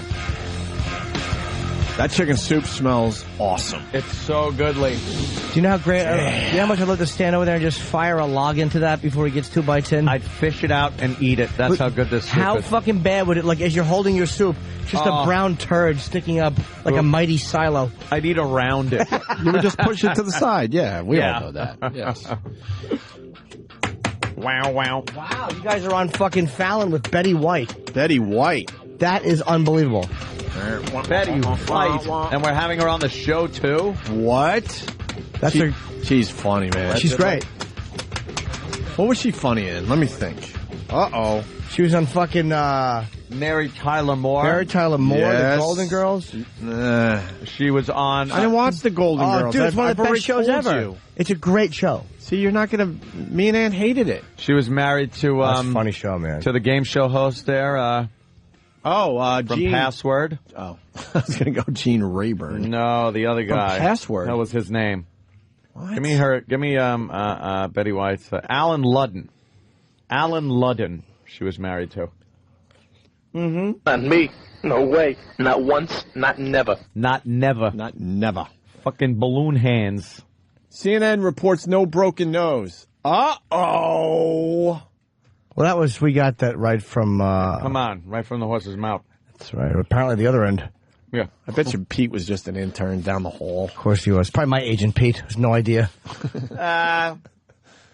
Well, that's a little conflict there. Ooh, good. Yeah, that could help us today. That will. My agent gives me the weirdest suggestions sometimes to come up with these crackpot ideas. Like what? Like last time when I was doing the Tonight Show, I didn't really have... I wanted to promote something, and I'm like, let me promote the book, because they just asked me to do it before Jay left. I didn't ask anything particular going on. Right. So I wanted to promote something. So I'm like, let me just plug the book again. And Pete goes, hey, how about this? You just go on, and you don't plug anything. I'm like, how about this? Shut up. There's fucking millions of people watching. Yeah, why would I not? That's not a big thing. Why would I do that? Your next act is promoting nothing? Oh, my God. At the least, you should be promoting your Twitter. Like, you have so many eyes on you. You got to promote something. No, I wanted to promote the show. Right. And I wanted to promote my book. Yeah, why would he come out with that harebrained idea? That's exactly what it was. A fucking harebrained idea. Hey, Letterman goes after this Spencer kid. And everyone's saying it's worth playing today, even though we're trying to move on from the Spidey thing from earlier. Excuse my interruption. Steve's pants, if you look at them when he comes back in. Good, right? They couldn't be gayer if they were soaked in cum before he put them on. They may be. Worse than the capris? They make the capris look like football pants. Come on, really? Dude, that just... I didn't even notice. Now I gotta look. They're fucking terrible. I know, now I gotta look. E-Rock, Spencer from the Hill. So he was on Letterman, and what do you got? You're saying it's good too, huh? Yeah, Spencer has nothing to say. He's so boring. And Letterman just spends the whole interview just destroying him. Live interview, right in front of his face. Live, yep. And his girlfriend is in the green room, too. It got so bad that he decided to go talk to her in the green room. That's wonderful. It is great when, like, some of these dopey fucking celebrities that have nothing to say are called out like that. Instead of the host having to go like, Good for Letterman. Come up with something. Good. On the show, you're a dope. Are you really in real life? So is he talking about this celebrity thing? Get me the fuck out of here, No, this is long before. I think this is about a year ago. Okay. God bless Letterman for doing this. Now, how do you do that? Because I'm sure you're not the first person to whom that has occurred. I'd like to be on that show. So how do you actually make that happen? How'd you get on this show, for a matter of fact? Oh, damn. He's fucking him up. Is he great? Now I understand you get fees to actually go to a nightclub. Like if somebody wanted you to go to a nightclub, they would pay you, right? Minimum $100,000. Wow. For a second there, I thought you said 100,000. I did. No, seriously, what are they? Seriously, I won't go to a club now for less than 100,000. You know, neither will I. Neither will I. You're not. Nobody has given you 100,000 to leave the house. Wow. God, what a douchebag he sounds like, right? Yeah. 100,000. Fucking cocky asshole. What are you going to do for 100,000 at a party? Shut up at a club. That's one of those things. One sack of shit. They'll pay you $20,000 to go. They're paying like some of these people a lot of money just to show up. What a fucking... Just to say that they No, who makes a lot of money is that Paris Hilton. Yes, she does. She makes a lot of money just going around the world, showing up at clubs. And finally, Heidi's in the green room. Green room, I understand. Hi, Heidi. Hi, Heidi. How are you? Hi, how do you think it's going so far? I think really well. Spencer's the man. For what?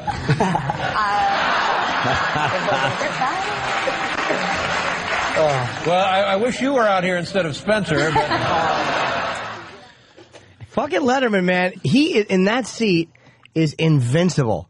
Yeah, very. Him and O'Reilly went back and forth. And O'Reilly, like him or hate him, is not a dummy. And Letterman fucking really kicked him around. Mm-hmm. Ugh, this Spencer even looks like a jizz bucket.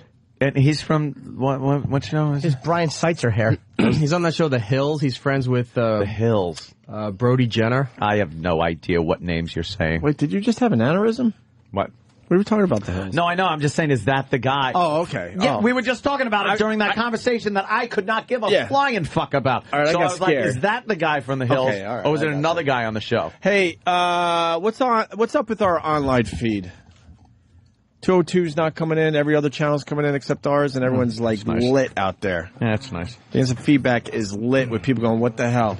Steve, can you show them your I'm still not getting your broadcast, guys. XM Online not broadcasting you, guys, since you went to break. You guys are not online right now. I guess the online feed is really, really a big deal for our show. Ugh. Steve, can I see your pants? Oh, sure. Oof. I've seen assless chaps that screamed masculinity more than those do. I don't dislike them. Steve, what are you doing? They got flowers on them. You should be. My arms have flowers tattooed on them too. You're wearing fucking girl country line dancing pants. No, I'm not. You are. Those are Oh my God. Those are chick in a cowboy hat pants. They're not. You should be singing "Stand by Your Man" as guys jerk off on your forehead. You got to be really. There's no crackers. Make a circle. You got to be brave to have roses on your jeans, Steve. Well, I got them tattooed, but I have flowers tattooed on my arms. I mean, you know, I can take the jeans off for crying out loud. In the right company. Wow. All right, the online feed is back, so that's good. Okay, they fixed it. It was only off for a second. No, it's cool. I didn't realize how many people are listening online. I know a lot of people. Everything just went batty. There are a lot of people listening to the show online. At work, right? People at work? Yeah, it's good to know. Certainly are. What's going on with Sirius XM and Apple? Do we know anything? I'm hearing What? little rumors and... I have not heard a thing. Just swirling. I haven't heard a goddamn thing. Just want to know if there's any truth to the swirling rumors. Swirling? Are they literally... What, is Sirius going to start a phone service that's better than AT&T? I'm sure they could. We'll have to wait and see. You are such a negative little Nelly about I'm not AT&T. negative, dude. I'm just one of these ignorant people that does... AT&T is the best phone service for people who are maintaining eye contact. Like, if you're within a stone's throw, there's no one better. But if something should happen, like a fly should zip in between your signal. Oh, then it'll interrupt a little bit. What's this Derek thing? I hear this is terrific, huh? Derek seems to have, if you remember, we were somehow parodying the fact that I might want to have gotten my diploma years ago, and that there should be a TV show about me going back to school to get my diploma. And Jimmy just started making up like the theme song to it. Yes, I did. And Derek took that little nugget of thought and made this. Oh, he's older than the teachers, and he makes more money than the whole school. He's an alcoholic. He's Anthony. He's the oldest kid in class. He gets them drugs and fucks their heinies. His big delicious cock should be black, it's not. He's Anthony. Oh, he carries a trapper keeper full of Hitler photographs. He's Anthony. He's Anthony. He tries to be everyone's friend, but he gives all the girls the creeps. They think he's somebody's father who just showed up for no reason. He's Anthony. He's Anthony. Fantastic. It goes to the music so nicely. And then the school bell. Oh, of course. Time for school. Oh, Derek, very good. Yeah, Derek's good. That's great. Doing a great job with it. And they show you in the gym alone with a walker waving your fist. Yes, waving my fist at the kids. In an empty gymnasium. I'm late for class again. They take you down to the gym to fucking murder you, like in No Way Out, when they want to shoot that wheelchair fucking Budinsky, and they fucking kill him in the basement. I don't think that's only one episode. I want this thing to go a couple of years. Who could play the principal? Who would play the principal who's like your nemesis? Oh, yeah, because you got to have one of those. Oh, I want Gordon Clapp to play it. And then from WKRP? Yes, and then every week after you're paralyzed, he puts you in a tub and tries to molest you like Dudley. He rubs chocolate sauce on you and tries to molest you.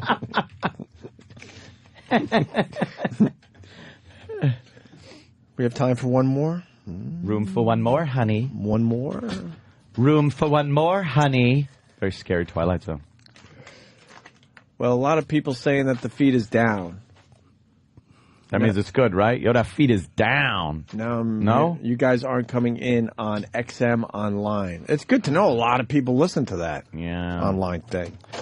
Oof. They're telling us to get off the air in a few minutes so they could fix it? Yeah. Well. Thumbs up, Mars? Oh, man, come on. We had a few more things we want to do today. Oh, well. Should we squeeze this one thing in? Yeah. Might as well. All right, one more thing. Is that all right, Mars? Yeah. He's nodding his head, yes. Police were called to the 38th Street and Washington Station because of a man on board playing with feces. Playing. See, this is why it playing when it's feces? See, this is why you got to allow, violent video games, or you're going to have this all over the place. People are going to be so bored. Is it playing with feces though? Because it becomes a whole nother thing. I think it's yeah. What do you think it is? I don't know, because you're not playing with it. Toying. Toying? Manhandling feces. Or handling. Yes, handling feces. Fiddling about? Something. So, yeah, it's like... Twiddling feces. You're not playing with feces. Let me think that. Well, it depends on what he was doing, Ed. Because it's so sick that the word playing doesn't even fit. Man, put a pile of feces in front of you, an imaginary pile, and what is it? Like, you're kind of... Now, you can handle it. You're handling kind of fooling around with feces, I'll call it. You're jockeying with feces. Online feed is dead. Online feed is down. You're kidding. All right. We got to get the feces story. That's nasty. The girls pretty much summed it up. Police were told the man who was on board the train was flicking or smearing feces which he had with him. That's so nasty. It was 8 in the morning, the middle of rush hour.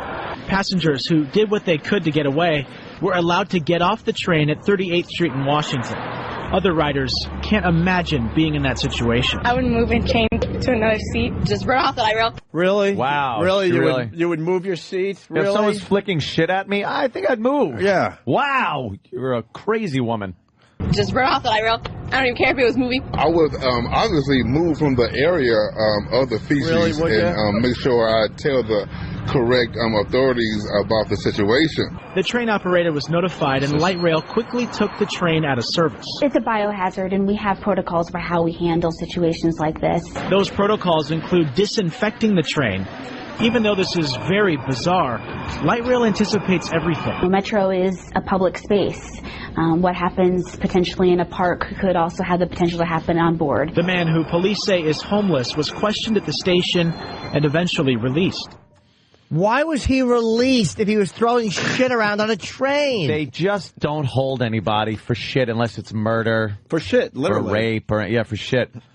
Like if you do a real crime, but they don't hold people. And then this guy will do something crazy and then just chop someone up. And they'll be like, well, boy, they had him. I don't understand why this guy wasn't held longer for something. There's no rooms in the jails anymore. Oh, I understand that today is someone's birthday. Happy. Oh. Where is he? Mars. Is it? It's Mars' Mars birthday? is his birthday. But he's got to take care of the online feed. Cool. I'll do this That's for probably him. how it crashed. We'll do this for him. Thank you. Thank you, all dear friends, for coming to my birthday. The great thing is you could hear him talking about fake teeth. Mm-hmm. For coming to my birthday.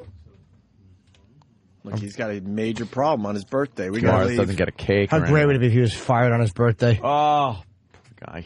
Oh, Ted Kennedy is still around. Jesus. That's not.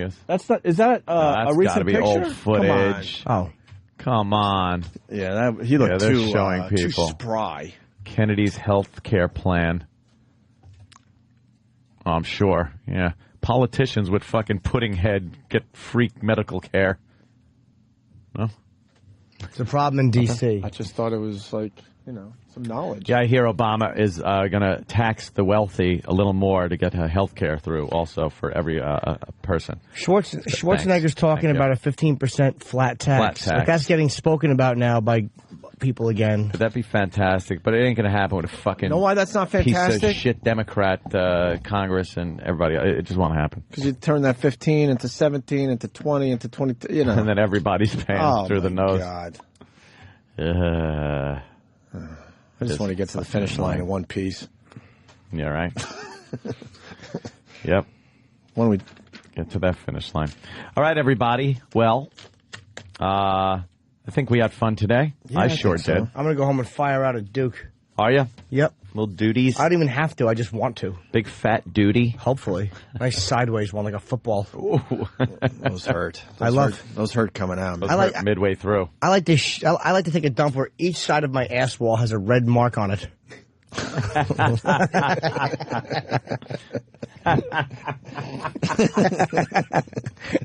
Let's get out of here. See you tomorrow.